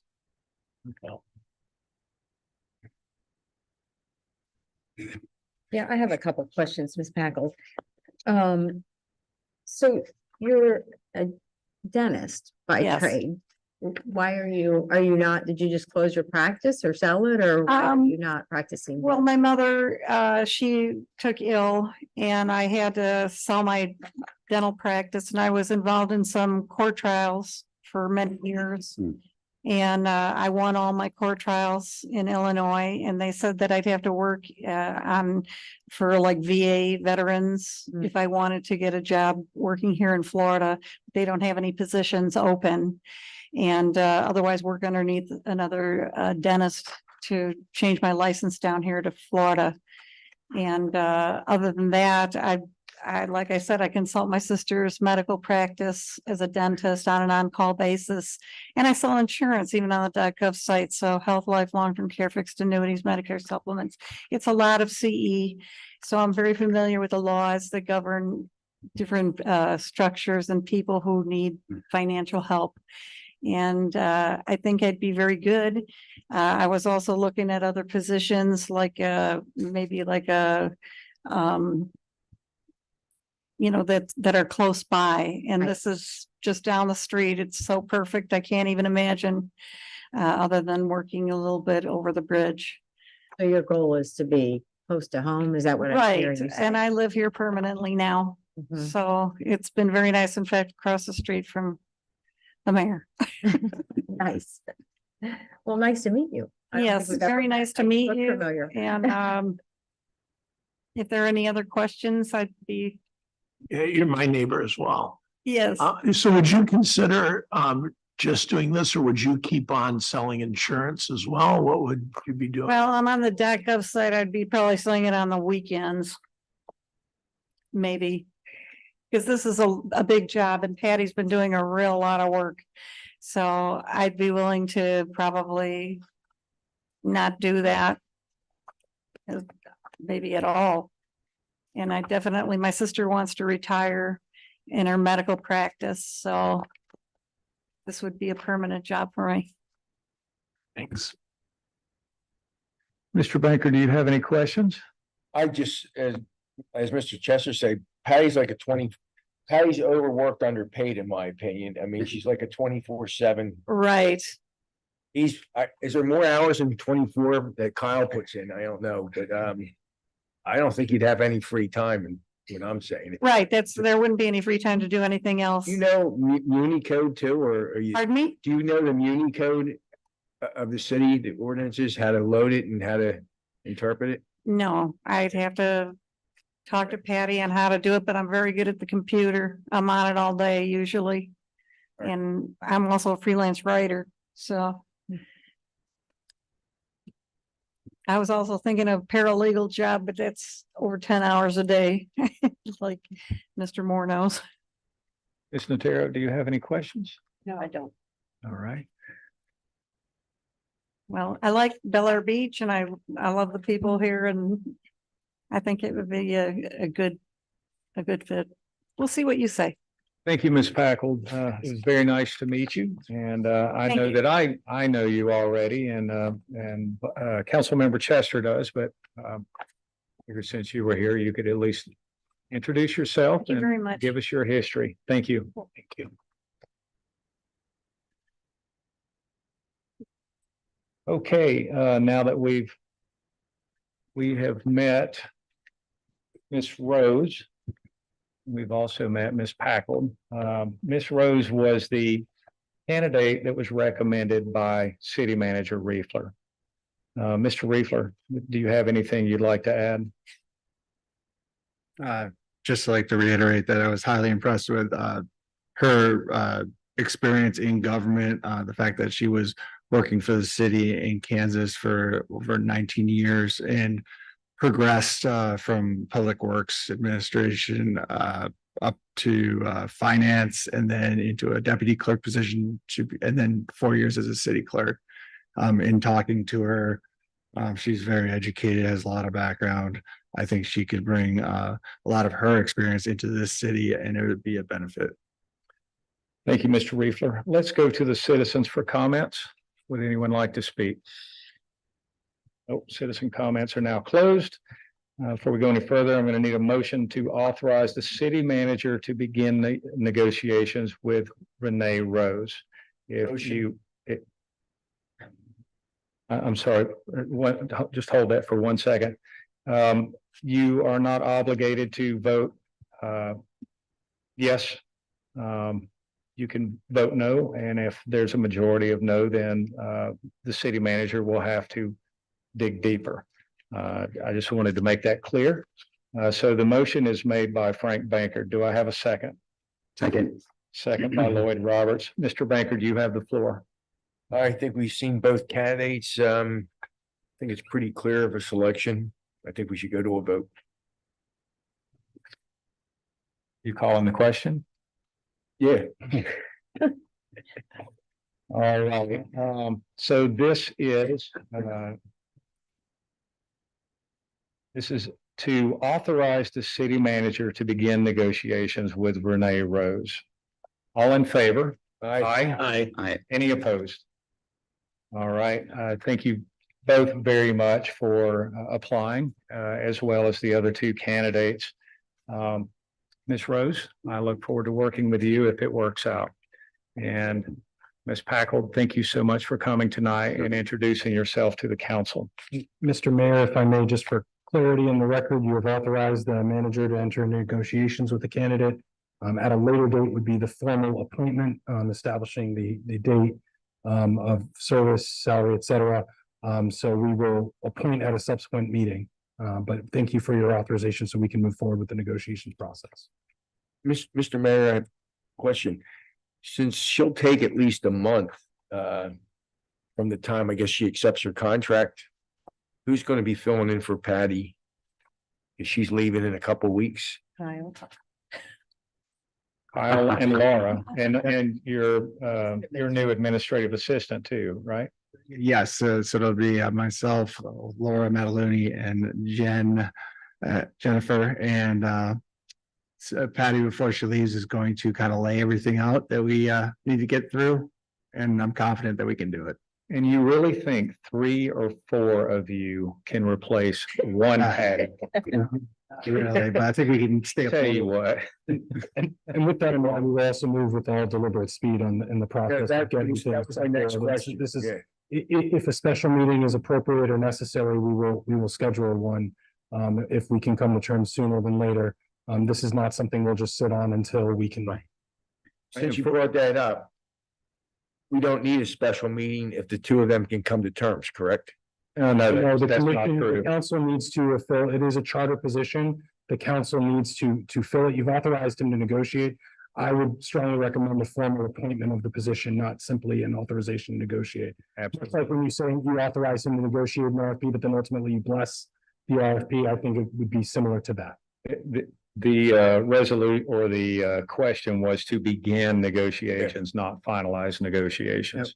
The city attorney and I have already discussed a special meeting, possibility of a special meeting if we can come to terms.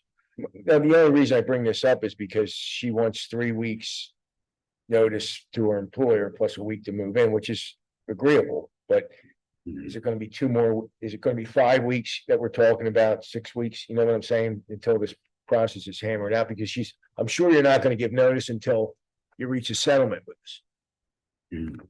I think you're asking for an unknown variable right now. It's something that they're going to have to work out and make sure that everybody's on the same page, but I can assure you, as soon as we get the word, we will move as quickly as we And can. and as we talk procedure with the understanding you may have loved ones or family in the area, there would not be a need for the candidate to return for the purpose of the appointment. We can do that in absentia, if you will. That won't be a hurdle to the process, and I don't want you to worry, ma'am, about, costs and otherwise. But as far as that process, again, we will move with all speed. I've been in communities where we were without a manager and a clerk at the same time. Trust and believe I do not wish to be there or put my team in that position either. Thank you, Mr. Moore. All right, we are moving. Oh, we had. Quick question. How long do you plan on staying now before you head back to Kansas? I actually have a plane out tomorrow morning at 6 a.m. Okay, so you have until then, Kyle. Thank you. Thank you. All right, now we're on to item number 29. This is to authorize the city manager to put the stormwater project out for bid. Take it away, Mr. Reefler. Thank you, Mayor. So this is the combined stormwater project, just to take it back. This is what we did a capital improvement revenue note for in April. We've been working with Gemini Engineering and Sciences, specifically Larry Flutie, PE, and he's been designing the project to cover the areas of the remaining BMPs of our stormwater update that was done in 2016.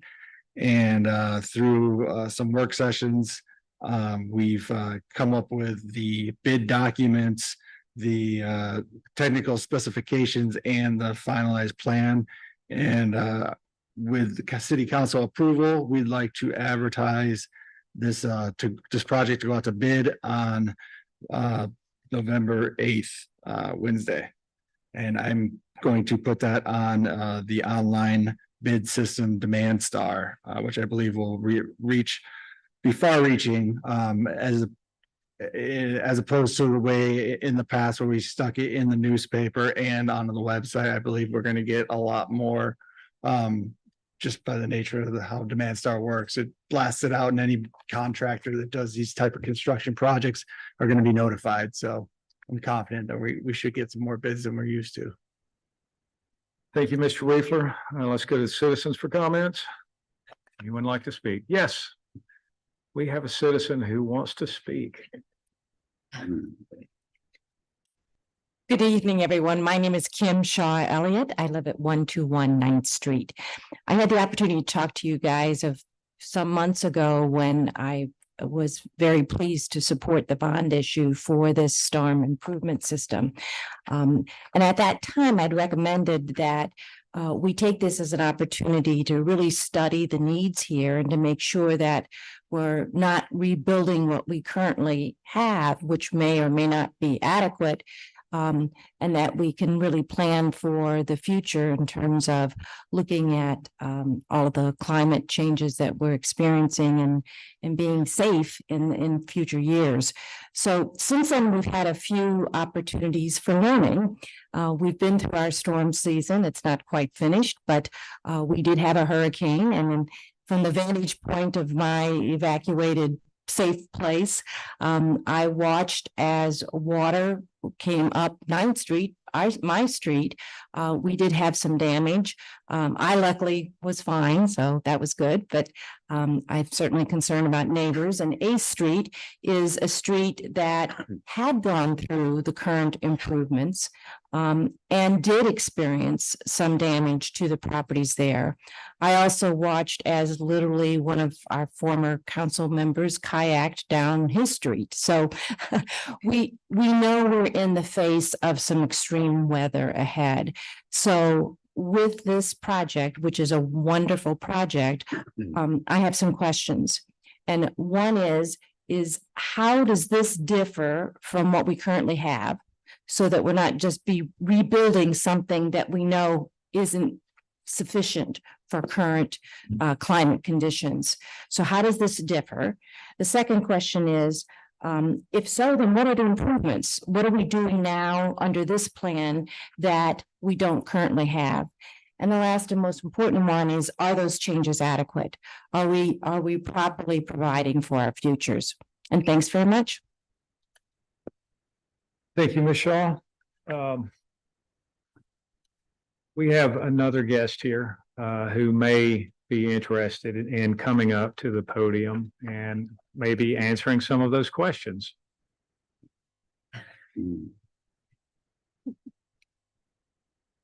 Well, good evening, Mayor and Council, and thank you for allowing me to be here. And I believe, the answers, the questions that she has, we do address a lot of those questions. And in the way that we're developing this project is to make sure that we're not coming back in 5 years or 8 years, that we are building a sustainable project. And that's being from the use of the top of road material, the asphalt, the storm system, the curbs, and making sure that what we put in is going to be in for a good lifetime. So that's that's how we look at each one of these. From a stormwater system, the existing culverts are there, and we make sure that they drain and they don't leak, and the water goes downhill. So we make sure that we got that and make it to work. I guess is anything else, you might have as far as the project, be glad to answer some questions. When you came in for the work session, and I really appreciate your candor and everything like that. We talked about 9th Street, and you said you were going to add in another drain. And I said, what's that going to do when it fills up? So the other drain would carry maybe another 100 gallons of water. Okay. And you admitted once the water comes above the outlet, okay, it's not going to drain. Right. So at the end of the day, we're going to be getting the same results in a heavy storm that we have now.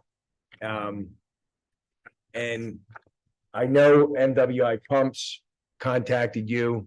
Yeah. And the only solution here is, and the prayer tonight was for wisdom, and I hate seeing our money being spent on something that's not going to work. Not one person on this council would surely have a contractor come in and have a problem in their house, and the contractor says, yes, I can repair this, but you're going to get the same results. Okay. Not one person would spend their own money on this. I think you've done a marvelous job in everything you've done, but the only way to alleviate this water is to pump it out. And I've had council members saying, well, once it breaches the seawall, you're done. You're inundated with water. True, but not true. Okay. That last storm, there was 2 to 3 feet of water in the streets at midnight. Water never breached the seawall till about 8 o'clock in the morning.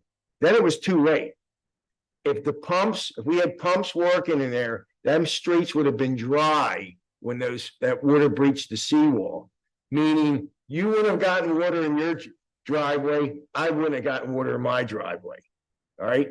We need to put this plan, and I want to go forward with the plan. We need to put this plan at bay right now. MWI is coming in. I'm not saying they're the ones that are going to cause the solution here, but this is foolish money being spent at this time, because you're going to get the same results as you have right now at the end of the day. Yeah, no, I agree. And I've looked over to MWI, and I'm familiar with those kind of pumps and have designed those down in South Florida. So I'm familiar with the materials and what they've done, and they're a good outfit for sure. The type of, I think one of the others, underground vault or maybe something underground that we can do. And I looked at that and how to design that. And there's, the size of it and the volume to make sure that it would even work. We have a lot of utilities underneath the street. We got forced main, we've got water mains and other type. So the underground utilities made a underground vault other than digging up the road, very difficult to try to fit in there and make that work. The pump idea we looked at, and I think in my discussions with MWI of what they're doing, that's a feasible solution. You can place one of those in an area where we won't have utility conflicts, and then it would operate kind of like a sanitary sewer, a lift station. This is essentially what we're doing. And something like that can be placed in the area on 9th Street down at the low end and have it pump out north to the creek out to the bay. So that's something we looked at. And I understand MWI is coming here, so I sent them information on 9th Street. Be glad to work with them, or if they have any questions, I'll be glad to answer any questions they might have, to give them as much information that they would need to give what they would recommend. What I'm saying is City Hall is located right off of 9th Street. I mean, this could be the jewel or diamond of showing how we can get rid of floodwater. Okay, Right. And we have that opportunity, we have that money right now that we could spend and solve the problem. I'm not saying it's gonna solve a problem under a Cat 5, okay? Right. But it would probably solve a problem up to a Cat 3. Well, it'll solve the problem as far as when you have enough water coming in and can't get out. We had a high tide a few weeks ago, sir, and it was all over the driveways in 9th Street, 8th Street, 7th Street, all the way down up to 12th Street where it was just repaired. Right. Because it just can't get out. Yeah. No, that's it. It just can't get out. Yeah. So pump is a solution that will work. Mr. Roberts. A quick question for you, and of course I could do the math, but approximately what percentage of our overall costs are actually being used for the road improvements and the gutters as compared to the dollars that are being spent to replace the limited linear feet of pipes on our project? Well, I don't have the exact Would number. you say it's a significant majority? Yes. Okay, Yeah. significant majority. Now, Frank, you keep referring to this as a waste of money. The majority of this project is for road improvements and gutter improvements. There are many roads out there that are in dire need of work. So the majority of this particular project is in fact the roads and the gutters. We live on a barrier island. We've said this from the beginning, that we don't even need a storm. We just need big rains. Big rains and a high tide are going to result in flooding every time, period. Under a 70-year-old plan, you are absolutely correct, sir. Right. But this is 2023, okay? The roads that you're talking about, why would you want to repave these roads when you possibly might have to dig them up to put in a system that will work correctly? Because Gentlemen, one at a time. The roads right now that you're talking about that need replacing, they do have cracks in them, but they're heat cracks. It's from stress, okay? They're going to crack. You can go down 8th Street. There are cracks and it just was repaved a few years ago. Okay, you're talking about what's the binding you're going to be putting down, like 1 inch, 1.5 inches of. It's 1 inch to 1.5 inch. So when you're going to put that in 1 inch, it's going to crack. I mean, I don't care how much of a tack coat you put down underneath that, it's going to crack with the heat.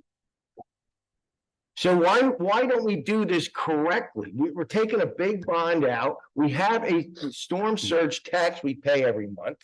Let's do it correctly. So what is the definition of correctly? Get rid of the water, as he agreed. The pumps will get rid of the water. Mr. Riefler. You shake your head, okay, because you don't have a flooding problem. Hold on, Mr. Riefler. I'd like to hear your opinion on this. I'd like to bring up that we are installing a 24-inch one-way valve on the swale system at Bayside Park. So that is going to be a change that's going to affect Miss Elliott's street. It won't prevent everything because eventually, if you hold the water back, it'll go right over the crown of the road and eventually make it to 9th Street. But that did contribute because as the water rose up, it went right through that 24-inch pipe into the drainage retention area. And then as that filled, it went to that backyard property that's to the south of it and kind of made its way around. So that is one change, and it's a economically feasible change. My concern with the pump system, I like the idea, and I think that it can take it to a whole new level, but I believe that the cost that we're going to look at to put these pump systems in place is going to be considerably more than our average stormwater project we do in Bel Air Beach. And I think our stormwater project that we are doing is significant because it is reinforcing and refurbishing our existing system as well as reshaping the curbs. We have a lot of issues throughout the city where we have water holding in the curbs. A lot of residents do not like that. And there's a lot of streets that are in terrible condition. So we are taking care of issues in Bel Air Beach. I would really like to try the idea of pumping out the water. I think it couldn't solve, especially in certain areas, yours being the extreme ones in the city. But at this point, I don't believe that when we did the bond issue, we set aside and did estimations on that type of system. I think that would be something that we'd look at in the future to solve this problem. And I would like to entertain MWI pumps to see what they have, so we can kind of get a understanding of what kind of costs we'd be looking at. Mr. Reefler, whether you added pumps or not, would you still require the same infrastructure to successfully drain water throughout our city? Yes, our existing infrastructure, I think it's a good design that works most days of the year. But as our tidal water does come up and we get heavy rains, it doesn't always work. The water has nowhere to go. I think when we went through and added the check valve systems, they work to an extent. And I think that's a very important problem we did solve is, staying on top of them, maintaining them, because when that water was coming up, when you have a sunny day, there's no real reason we should have that. That last event we had where everything was underwater for a little while, that was high tide and a rain event. Is that correct? Yeah, it was a increased high tide. We actually got a weather notification that it was going to be a foot higher than normal, and then we got all the rain. Okay, so if you don't have pumps, if pumps are the only thing that you could change beyond this project, then it's something we would look into. But under no circumstances, once a check valve closes and you have an extreme rain event, are you not going to get flooding? Is that correct? Well, if you don't have a pump, you're going to have water. Okay, so even if Frank got his way and got pumps in, we would still be doing this infrastructure project exactly as described. Is that correct? Yes, because I don't think the design of this project is any kind of spending money where we don't need to take care of issues with the existing infrastructure. And like I said, we need to redo the curbing and the pavement as well. All these areas are due per the index that we've been using over the last 4 years now. And you feel that the extra valve it's an extra valve you're putting in? It'd be an additional valve. Okay, and where is that valve located again? It's gonna go on the swale at Bayside Park, which is, I believe, just north of 907 Harbor. Okay, all right.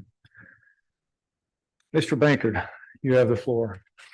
Well, Did someone else talk? Oh, sure. I'm sorry, everybody else. From him, and I just want to say, Mr. Flutie, thank you for all your hard work. Don't forget the reason we hired this firm is because we need an engineer to figure this out. None of us up here are engineers. His firm has, I know Mr. Flutie has done nothing but storm management design for years. I've known him for many years and does a great job.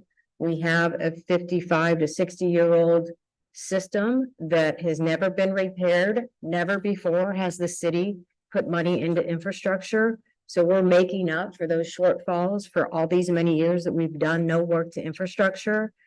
I commend you for everything you've done. You guys are doing a great job. I think pumping water from a street into a swell and moving it from one place to the other is still going to flow to the low end. Doesn't matter, that water flows downhill, no matter where you're at. We can't change the elevations of these older homes unless they're knocked down. There's no way we have to manage expectations. And that's one thing I think where we're maybe falling short. We're not conveying to residents, we're not going to fix the problem.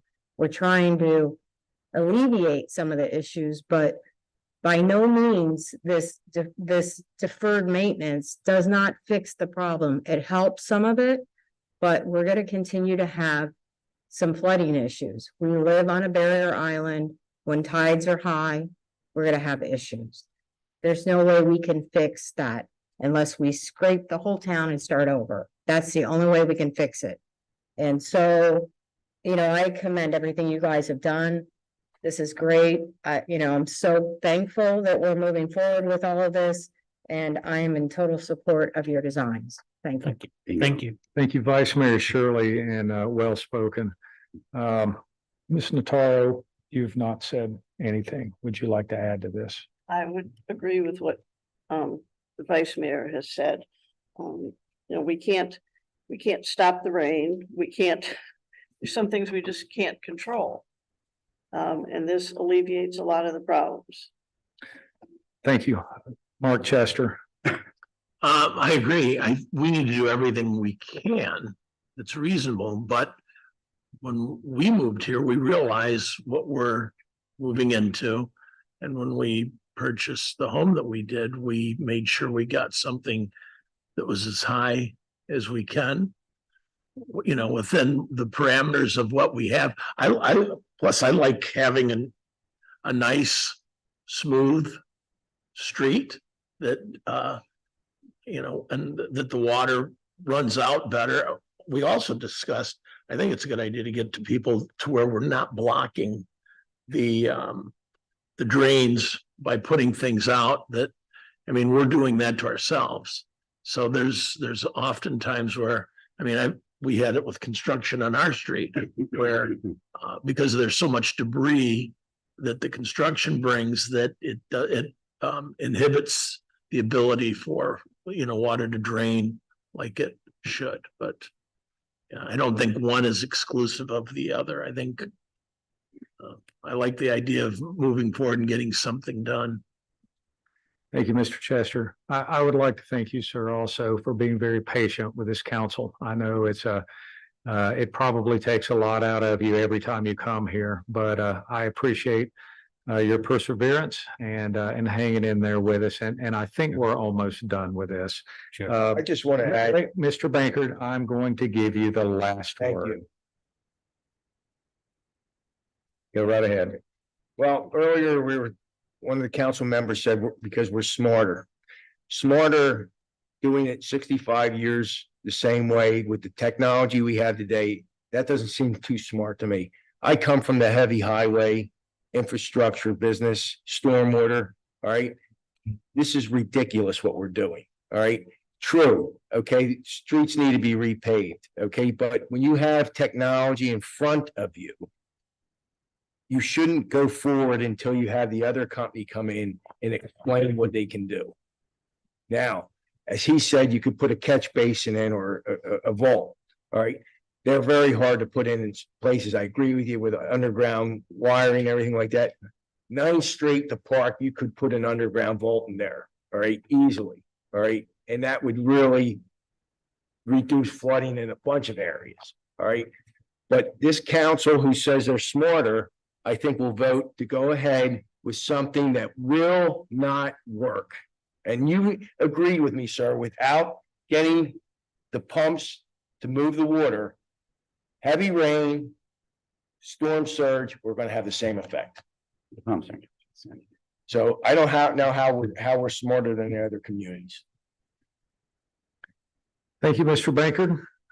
I'm going to close the floor. I'm sorry, just take 10 seconds. Just to clear the record, my feelings are hurt from Vice Mayor saying there's no engineers. I am a professional engineer in the state of Florida and a Class A certified contractor. So just want that to be known. Well, now I have to give Frank the last word. And stormwater management, Yeah, civil engineering, which Yes. does involve stormwater. did you do management. still, And I worked with Swift Mud for Okay. 20 years as well. what stormwater management did you do with pumps or Oh, so can you give me one?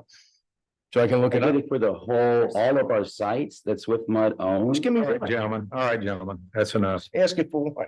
All right. So I think what we're going to do, just for the record, we're going to take this to a roll call vote. Yeah. If everyone's ready, we shall begin. Patty, would you please call the roll? Councilmember Bankard, No. Councilmember Chester, Yes. Councilmember Notaro, Yes. Councilmember Robert, Aye. Vice Mayor Shirley, Aye. Mayor Gaddis. Aye. Mr. Reefer, you are authorized to proceed. It was 5-1. Thank you, Mayor. All right, and 30 is already complete. So now we are on item number 31. Thank you very much, sir. I appreciate it. This is for consideration of approval of a piggyback agreement with Calvin Giordano and Associates for land development code revision. This was put on the agenda by City Manager Reefler. Okay, thank you, Mayor. This is an agreement we discovered as we talked about in the budget planning process. We'd like to do a code review, primarily the land development code sections of our code with some other sections incorporated as well. So in that process, before when we were planning the budget, I reached out to some firms to get an idea of kind of the costs we would be looking at to do such a venture. And we budgeted the amount of $30,000 for code review in our contractual services of our operating budget. And so in the process of trying to find an agreement, an existing agreement that we could piggyback, I was working with City Attorney Eschenfelder, Randy's, City Attorney Moore's colleague. And he pointed out that Town of Reddington Shores did a very similar project. And they went out to an RFQ and it produced Mr. Cerna, who's a planning director, with Calvin Giordano and Associates, and they're out of Clearwater. So when I looked at the agreement that Town of Reddington Shores had in place, I noticed that he has a lot of experience in this area. He's local. And the nice part about it is he has a very good per hourly rate. After discussion with Attorney Eschenfelder, we reached out to Mr. Cerna, and he got the approval from his executives to piggyback that contract for our project. So we'd be working at the 156 per hour rate. I worked through the agreement and the existing project scope that Town of Reddington Shores had, and set it up for our purposes. And I included that here. My intention is if we approve this piggybacking contract to give a work authorization to Mr. Cerna with this project scope. And I've already passed this for review, and he's agreed that this is a well put together scope that it includes if you read through it, it includes, the tasks of reaching out to the community and finding out, getting input, as far as the, parts of our code that need to be reviewed, need to be updated. I've already put together my own list. I base the scope and the sections of code a lot to do with what I've seen in the past year. Just by reviewing the code and variance process and all that. And then he's going to provide a first deliverable where he's going to review all the sections of code and he's going to give an analysis or write recommendations of how to change the code and why. Then prepare a draft strike through, which we would present to the Planning and Zoning Board, which would be the Land Development Board, first, where they would give their input at that point, come out with a recommendation to come to City Council, where we would provide, where he would develop the ordinances that would be necessary for changing the code. In this process, mind you, with the Senate Bill 250, which we cannot increase, make code more restrictive until October 1, 2024. So with the timeline being, we take care of all this discussion and drafting of the ordinances, which he's also included the now necessary economic impact studies that have to go along with it. But we get this all reviewed in place to bring these ordinances to reading once we get to that deadline from the Senate bill. So that's kind of the gist of the whole plan. And again, this contract, or piggybacking this contract and using this scope at the quoted hourly cost, he has a not to exceed the 23,140 based on the hours he feels would be necessary to accomplish our project. And I just want to point out that's under our budget because we did put funding in our general budget for 30,000. So I think we're looking to stay under it with a very qualified firm. He also included his resume and all his work experience. So feel confident about this. Thank you, Mr. Reefler. I don't think we have any citizens to comment, but I'm going to call anyway. Would anyone like to comment on this topic? No. Mr. Mora, would you like to give any feedback on this topic before we begin debating? Just to add, as Manager Reefler alluded to, my colleague Rob Eschenfelder, who worked with Mr. Cerna in another community and is also very familiar with the procurement process, has reviewed this. As far as a code rewrite, I do want to be clear. One, that we'd offered to do a version of this, but what you're looking at here are your land development regulations. And while I can provide you proposed land development regulations that are legal, that's very different than looking at them from a planner's perspective and harmonizing those with a planner's vision and a community's vision. That's not always a lawyer's strong suit, and that's in that regard, in capturing, vision and mission versus, yes, you can do this. And so, of course, I will be reviewing and working with Mr. Cerna and Manager Reefler as we navigate this process.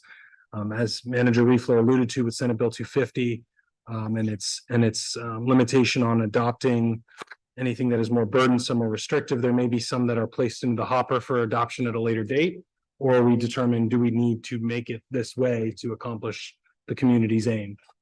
So that's my commentary, but I'm happy to answer any questions. Thank you, Mr. Mora. We need to go to the council for a motion. Do I have a motion to approve the piggyback agreement? That motion was made by Frank Banker. Do I have a second? Second. Second by Vice Mayor Shirley. Mr. Banker, do you have the floor? I think Mr. Reefler and Mr. Moore has explained it pretty well.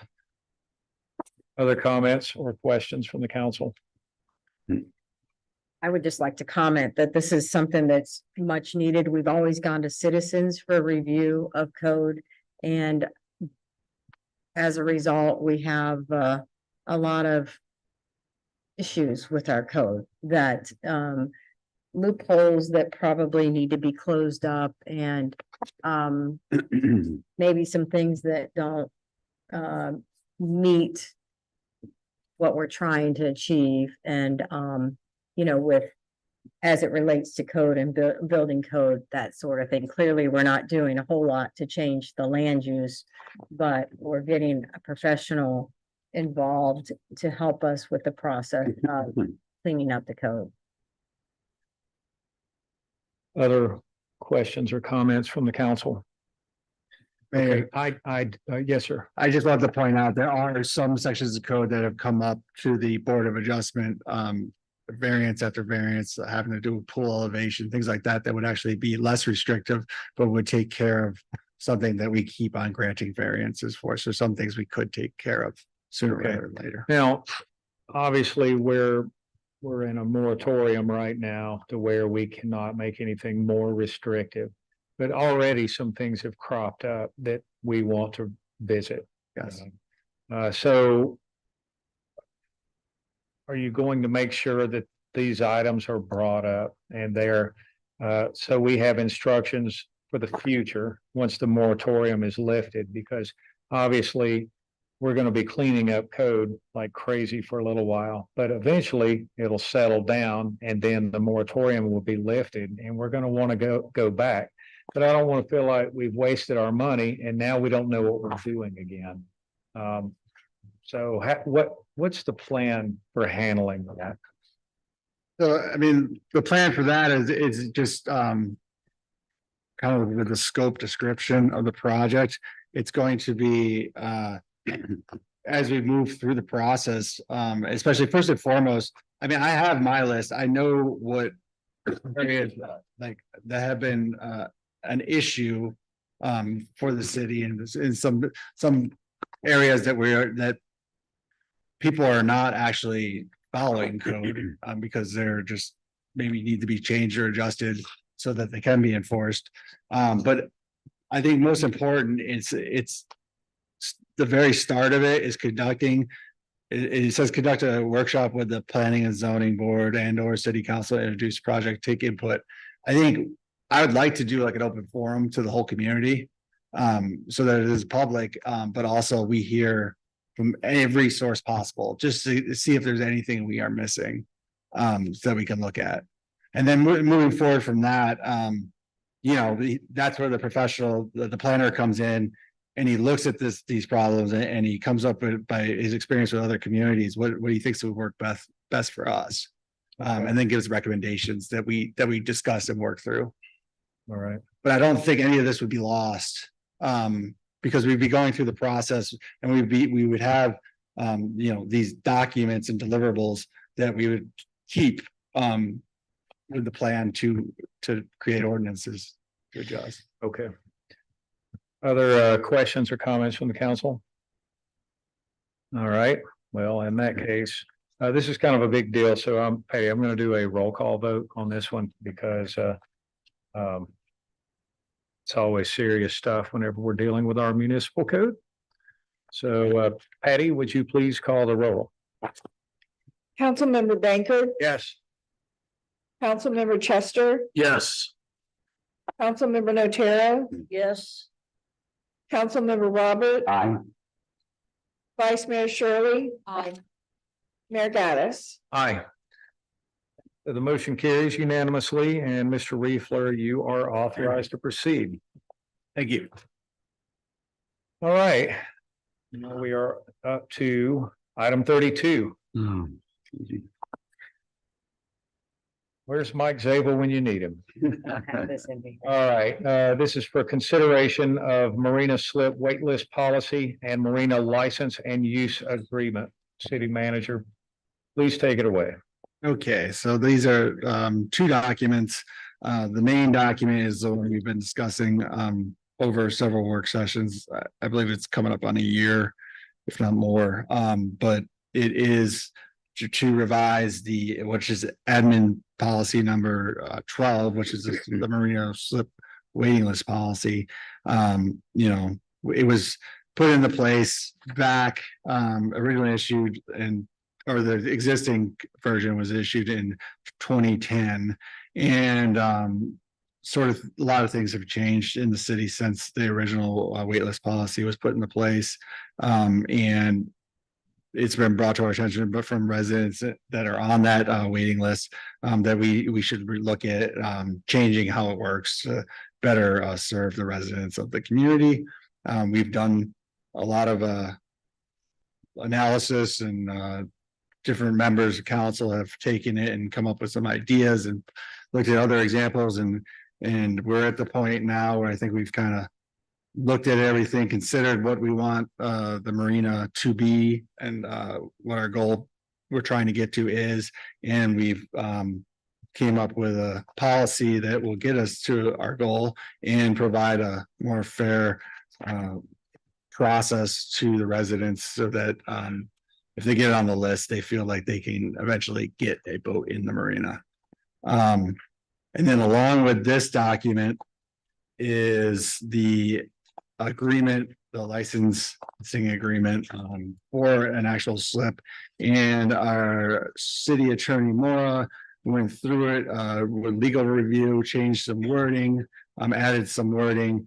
And the main thing I wanted to change in this was the section 3E, which was the late payment charge, because the old version was set at a late payment charge of $15 per month.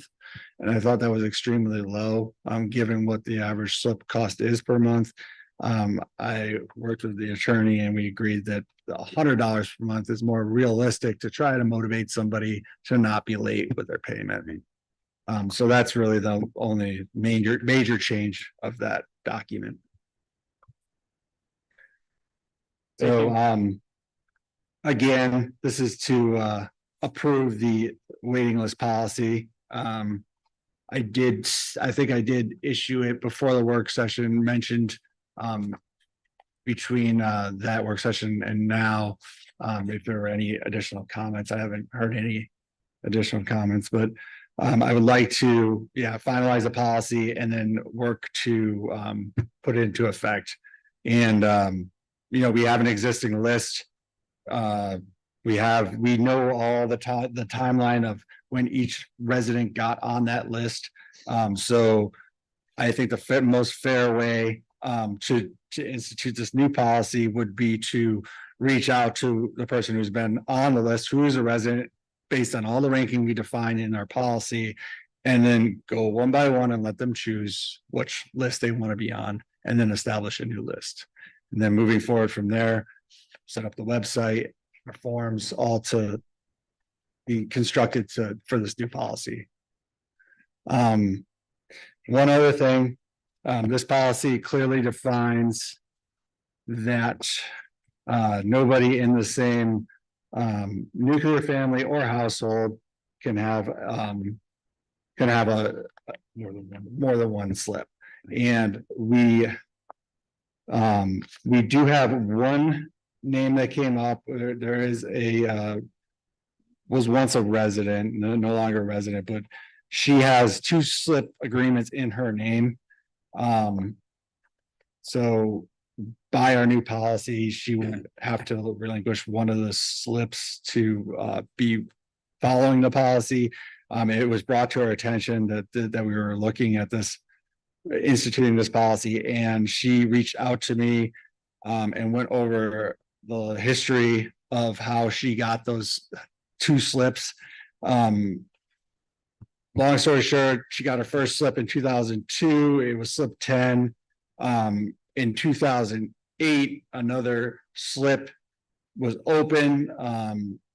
It was not, I guess she was told that if she put the slip in her name, that it would allow her to have a cheaper rate. But since 2008, which is slip 17, it was always for another resident, well, not a resident, but a boat owner at the time, Mr. Belanca, who still has a boat in that slip. It's just from that time period on, her name has been on both slips. It's caused issues for the city because when people look at the records, they see that somebody in the city has their name on two slips, so why do they have two slips? But she is adamant in telling me that the only reason that it was in her name is because she had a resident, I guess, established residency, and that it got a cheaper rate at the time. Since then, we've raised the fees. When we did the resolution, both these slip renters pay the non-resident fee to date. She insists that they do not share a household and they are not family in any way. She is respectfully requested that it be considered by council in this one circumstance to let Mr. Belanca sign an agreement for his slip 17 under his name, continue the use with the boat he has in it. And again, they both have taken these slips and installed their own lifts. So they've invested in using the marina for quite some time. Her over 20 years, him over 15. So I would request council consideration to, in this one circumstance, put the Mr. Belanca's name on the agreement for slip 17 with Ms. Zimmerman remaining on slip 15. TMI. Yeah. Exactly. Let's go to the citizens for comments before we keep this conversation going. Would anyone like to speak? All right. Citizen comments are now closed. I'm going to need a motion to approve the updated marina slip wait list policy. Motion made by Frank Banker. Do I have a second? Second. Second by Vice Mayor Shirley. Mr. Banker, do you have the floor? Mr. Reefer well explained it. That's all I have to say. All right, and I'll explain my comment is that that's another issue entirely. Right now, we need to get the this motion out of the way for this updated marina slip wait list policy. And then we'll see what happens after that. Any comments? Mr. Roberts? None. Mr. Matero, Mr. Chester? Do you have anybody that's habitually late on? We've had somebody like that, and when I looked at the policy or the agreement, I was like, well, I wouldn't be motivated to pay either. Right. He sends caught back up because we do reserve the right to cancel or terminate their lease. So we did get it back, but I still think it would be better to have something that like someone would not want to pay. Oh, I agree. I think I'm for going up exponentially. Absolutely, especially if we have a wait list. Other comments? I'm okay with the wait list. You know, I would love to not have to address the marina again. We keep rehashing this. Going through the licensing agreement, I'm not, and maybe I'm overlooking it, but we don't require the boat owners to have insurance or anything like that. It's on the form. We do. Okay, it just doesn't, I guess I didn't see it spelled out in here. Yeah, we keep track of the expiration date on the current policy. It also helps us make sure that the same vessel's in the slip, but we go through, I created an Excel spreadsheet that goes red when they're coming up on their expiration, and then we get the new copy. A lot of them set it up so that the insurance company automatically Yeah, they renews the usually policy. just send you the notice. Does that have pollution coverage on it too? Do we know? I mean, I'm just kind of curious, like when we're looking, is it just, I've never seen anything call out. because we don't have anything on our, I'm not seeing it in our agreement, what our limits are, what our requirements are. They indemnify the city, not that I know a whole lot about insurance, but I'm just saying, I don't know, Attorney Mora, have you looked at this and with regards to that, those are my only comments, is making sure we have proper insurance in place, and, you know, the marina backs up to residential properties, and, you know, is it necessary to have something if there's an oil spill or a fuel spill or a boat sinks? Because I'm seeing a lot of boats sinking nearby, and I'm really getting sensitive to that. I did review the agreement. I did not specifically look at insurance coverage and riders relative to those issues. I note that in the, on the agreement on page 2, it has language specifically stating that, the licensee shall, that no rubbish, gear, tackle, or obstruction shall be placed in or around the slip or any other part of the marina, and no trash, garbage, oil, gasoline, untreated effluent, or other pollutants shall be discharged into the waters of the marina. So we could recognize that as a breach, terminate. Were we to find somebody in violation of that, we reserve the right to terminate for cause or without. As far as the insurance, there is provision on the form for the insurance. There is not a, as I'm reviewing it now, there's not a specific insurance quantum or specific coverage fields, for lack of a term, riders. That's addressed in the agreement. No. I don't know. Does it need to be? I guess that's a question for you. Should it be? We can certainly do that. I mean, it does say emergency movement and boat and insurance on page 5 of the agreement. It says in the event of emergency, I'm trying to find the language.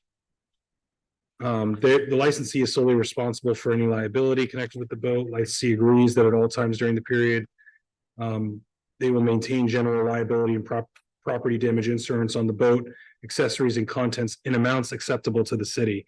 So it's not a stated amount. That is where the language is. It's paragraph 10. Right. And so we can state by policy, if you come to us and you report to Mr. Riefler, I've got my insurance, here it is. I got $500 of coverage. That's not in a quantum that's acceptable to the city. And he can state, what either the mean, median, or mode is of our other registered boat owners and what is customary. And if we wish to state it, we should. We probably should have a minimum. If we wish to make a minimum, we can set that. And then we can and this isn't being done by resolution or ordinance. That's an administrative policy. So if you direct the manager to amend, we can amend in that fashion without the need to have another, 30 or 40-minute discussion about the marina. Yeah, no, I agree. No, I agree. I think that would be my biggest, my only comment. So Kyle, if you can address that, then I'm fine with it. So my recommendation would be, since we have, I'm assuming everyone here is in agreement with the wait list policy. Everybody okay with it? That we go ahead and approve this, make the amendments, and then vote to approve the license agreement at a later date. I mean, we've got a temporary one, and it's just a matter of voting on the updates or the changes. If I'm not mistaken, though, I think Attorney Moore said we can approve, and then Kyle just make that administrative change. Okay, yeah. I thought that's what you. Yeah, said, but- we don't need this to come back as long as, and generally speaking, the manager had the authority to do this without necessarily another hearing on it, but given the commission or council's stated interest and extensive discussion on the matter, he and I agreed it would be best to bring it before you, just say, hey, here's what I'm going out with, since we've talked about it so much. But if you're generally amenable to this, he can make those amendments, or we can make those amendments without the need to have hearings. This isn't an ordinance. It's not a resolution. It's really an administrative policy and legal agreement. Okay. We wanted your general blessing before we move forward with this. If we need to make line edits, we can make those without further hearings. Are there any other comments from the council? No, let's do a roll call again, Patty. Councilmember Banker. Yes. Councilmember Chester. Yes. Councilmember Notaro. Yes. Councilmember Robert. Vice Mayor Shirley. Aye. Mayor Gaddis. Aye. New policy is approved. It's unanimous. All right, we are on to, does anyone need a break? No, because we're almost done. Okay, yeah, no, we're almost finished, but I didn't want anyone to be having an emergency, so. All right, so we're on to item number What does 3. almost mean? I'm getting close. Getting close. Close. I tell you what, let's take 3 minutes, Patty. Well, 2 minutes is good for me. We're counting. What it is, I've spoiled everyone. And we have a 9 o'clock meeting. That's right. Just want to savor every moment with you, You are Patty. That's what correct. it's really about.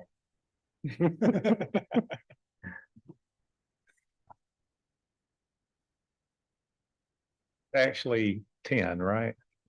Yeah, it's. Yeah, but It is. It's late. That's true.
And we're back.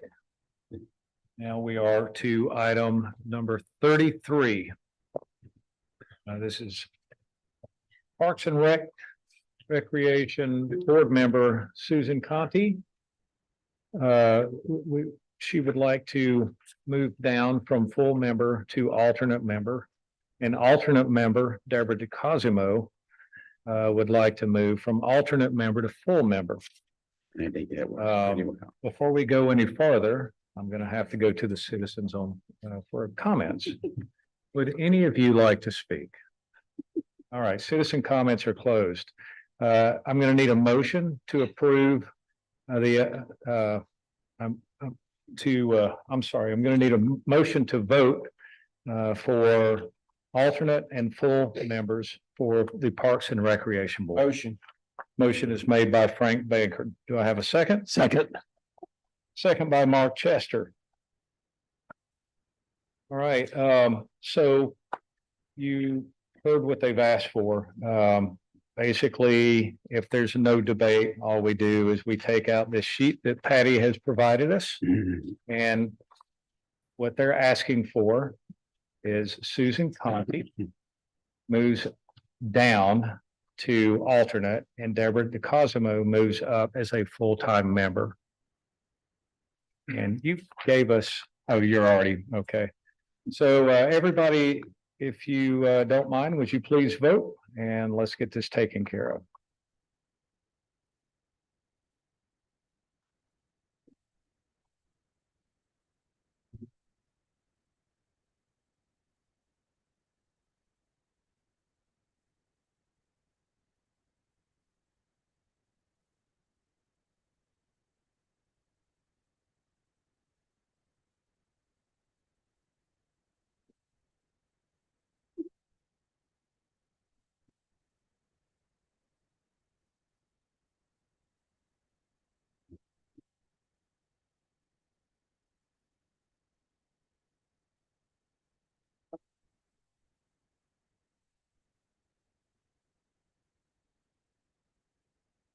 Ready?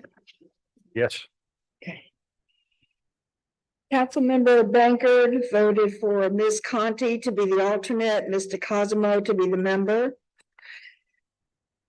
Councilmember Chester voted for Ms. Conti to be the alternate, Mr. Cosimo to be the member. Councilmember Notera voted for Ms. Conti to be the alternate, Mr. Cosimo to be the member. Councilmember Roberts voted for Ms. Conti to be the alternate, Mr. Cosimo to be the member. Vice Mayor Shirley voted for Ms. Conti to be the alternate, Mr. Cosimo to be the member. And Mayor Gaddis voted for Ms. Conti to be the alternate and Mr. Cosimo to be the member. Thank you, Patty, and congratulations to the candidates for sliding into the positions that they desired. So we're very happy that they are serving the city and the Park and Rec Board, and we hope that that they both stick around for a long time. All right, now we are on to item number 34, which is the fiscal year 2023 year-end budget adjustments placed on the agenda by City Manager Riefler. Thank you, Mayor. So this is the annual budget adjustment. As part of the process, has to be done no later than 60 days, the end of the fiscal year. Our financial consultant, Heather, has put together the budget adjustment worksheets to explain, and we also have a resolution that is per the charter necessary to make the budget adjustments. And she also wanted to note that there'll be no September monthly financials until these budget adjustments are made, so that she can wrap everything up. So to expect that afterwards before the next meeting, we will get the September financials. So, Mr. Mayor, this is resolution 2023-18. A resolution of the City Council of the City of Bel Air Beach, Florida, providing for changes in the General Fund, Capital Projects Fund, Marina Fund, and Stormwater Fund appropriations to the fiscal year 2022-2023 annual budget, providing for the identification of such amendments and establishing an effective date. So the first and final reading of resolution 2023-18 by title only. Thank you, Mr. Mora. Let's go to the citizens for comments. Citizen comments are now closed. Do I have a motion to approve resolution 2023-18? Motion. Motion made by Frank Banker. Do I have a second? Second. Second by Leslie Natero. Mr. Banker, do you have the floor? It is what it is. The wordsmith speaks for itself. Any other comments? No, all right. Patty, would you please call the roll? Councilmember Bankard. Yes. Councilmember Chester. Yes. Councilmember Notero. Yes. Councilmember Robert. Vice Mayor Shirley. Aye. Mayor Gaddis. Aye. So the resolution 2023-18 is approved unanimously. And yep, you can move forward with those budget changes. Thank you. All right, now we are up to item number 35, unfinished business. Anyone? Anyone? All right, seeing as I have a brief 1-hour presentation I'd like to make. I bet you do. All right, seeing as nothing but a joke on that topic, we'll move right on over to 36, which is council comments. This month, we'll begin with Council Member Roberts. Thank you very much. I think it goes without saying that we all are going to significantly miss Patty. It's always fun, and I can never forget her name because my wife's name is Patty, so that it works out well. But of joining the wonderful city of the council, Patty has never shied away from assisting and helping.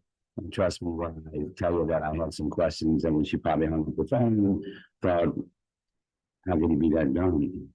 But she was always helping and always pointing in the right direction, and appreciate it very much. And as I told you, he said, please come by and see us. Thank you very much. Thank you, Mr. Roberts. Now up is Mark Chester. I'd like to second what Lloyd said. I haven't known you for a long time, but you've been very, very helpful helping me. as a rookie, plus you're very pleasant to come in and see and visit. And I just hope you have a lot of fun with your grandchildren. Yeah, that's great. Thank you very much. Thank you, Mr. Chester. All right, Councilmember Bankert. Patty, you are a jewel to this city and will be sadly missed. That said, you are now entering my favorite people, retirees. Remember, as a retiree has to be, his retirement has, or her retirement has to last longer than the work career. Okay? God bless you and your family, and thank you so much for the service you gave to the city. Thank you. Ms. Natero. Patty, I echo what everybody else has said. It's been a long time that we've worked together. Yeah, it's wonderful. The other thing I'd like to comment on is I noticed it on the website and I see it on the upcoming events. We have a citywide yard sale this Saturday. We do? Yeah, right. I saw it on the city website and then I noticed on this upcoming meetings and events, Saturday, November 11th. Yeah. That's, And we haven't gotten any publicity for it, nothing on the sign out there. Are we gonna do it or not? It's on the sign and it's on the sign. Yeah. I haven't seen it. Yeah, Okay. it's there and today it was in the Bee. And it's been in the Times twice. Oh. Yeah, Uh-oh. so It's- we do the same advertising every year, yeah. Okay. It's in this week's Bee. Today it's in the Bee. Bee's not out today, is it? Pardon? The Bee doesn't come out till Thursday, right? Must be from the last one, because I just saw it today. I just Oh, read it okay. today. My wife said something to me about Oh, it. okay. All right, well, Somewhere. okay. This will help me clean out a bunch of stuff. yeah, me too. Thank you. Vice Mayor Shirley. Well, I know Patty hates all the attention, so, Alright. but yes, we are sad to see you go. I know I've said that before. Thank you for everything you've done. This is a great asset for the city and to its residents, and, you know, it's just been nice to have you here all these years. I hate change, so it's not gonna be easy, but I guess we'll have to deal with it. Thank you for everything. I know it's not goodbye. Well, I'll see you before you leave. Your Yeah. last day is when? This 19th? Pardon? When is your last day? The 17th. 7th. Okay. Gotcha. I'd like a work session on the 16th, please. Yeah, and we'll put our agenda items. on. Start sending around the items now. you want. There we go, there we go. Anything else? No, Okay. Thank you. Well, Patty, you know where I stand. Pretty much everything everyone has said here is absolutely true for me also, and you will be severely missed. It's gonna be some very hard shoes to fill for the next person that assumes the role of Bel Air Beach City Clerk. It's been an honor, just a wonderful experience working with you. And if we can get somebody that's just a quarter of what you are with your personality and your kindness and patience, then we'll be okay. All right. Other than that, do I have a motion to adjourn? Motion made by Second. Frank Bankert and second by Mark Chester. All in favor? Aye. Any opposed? All right. Good night, everyone.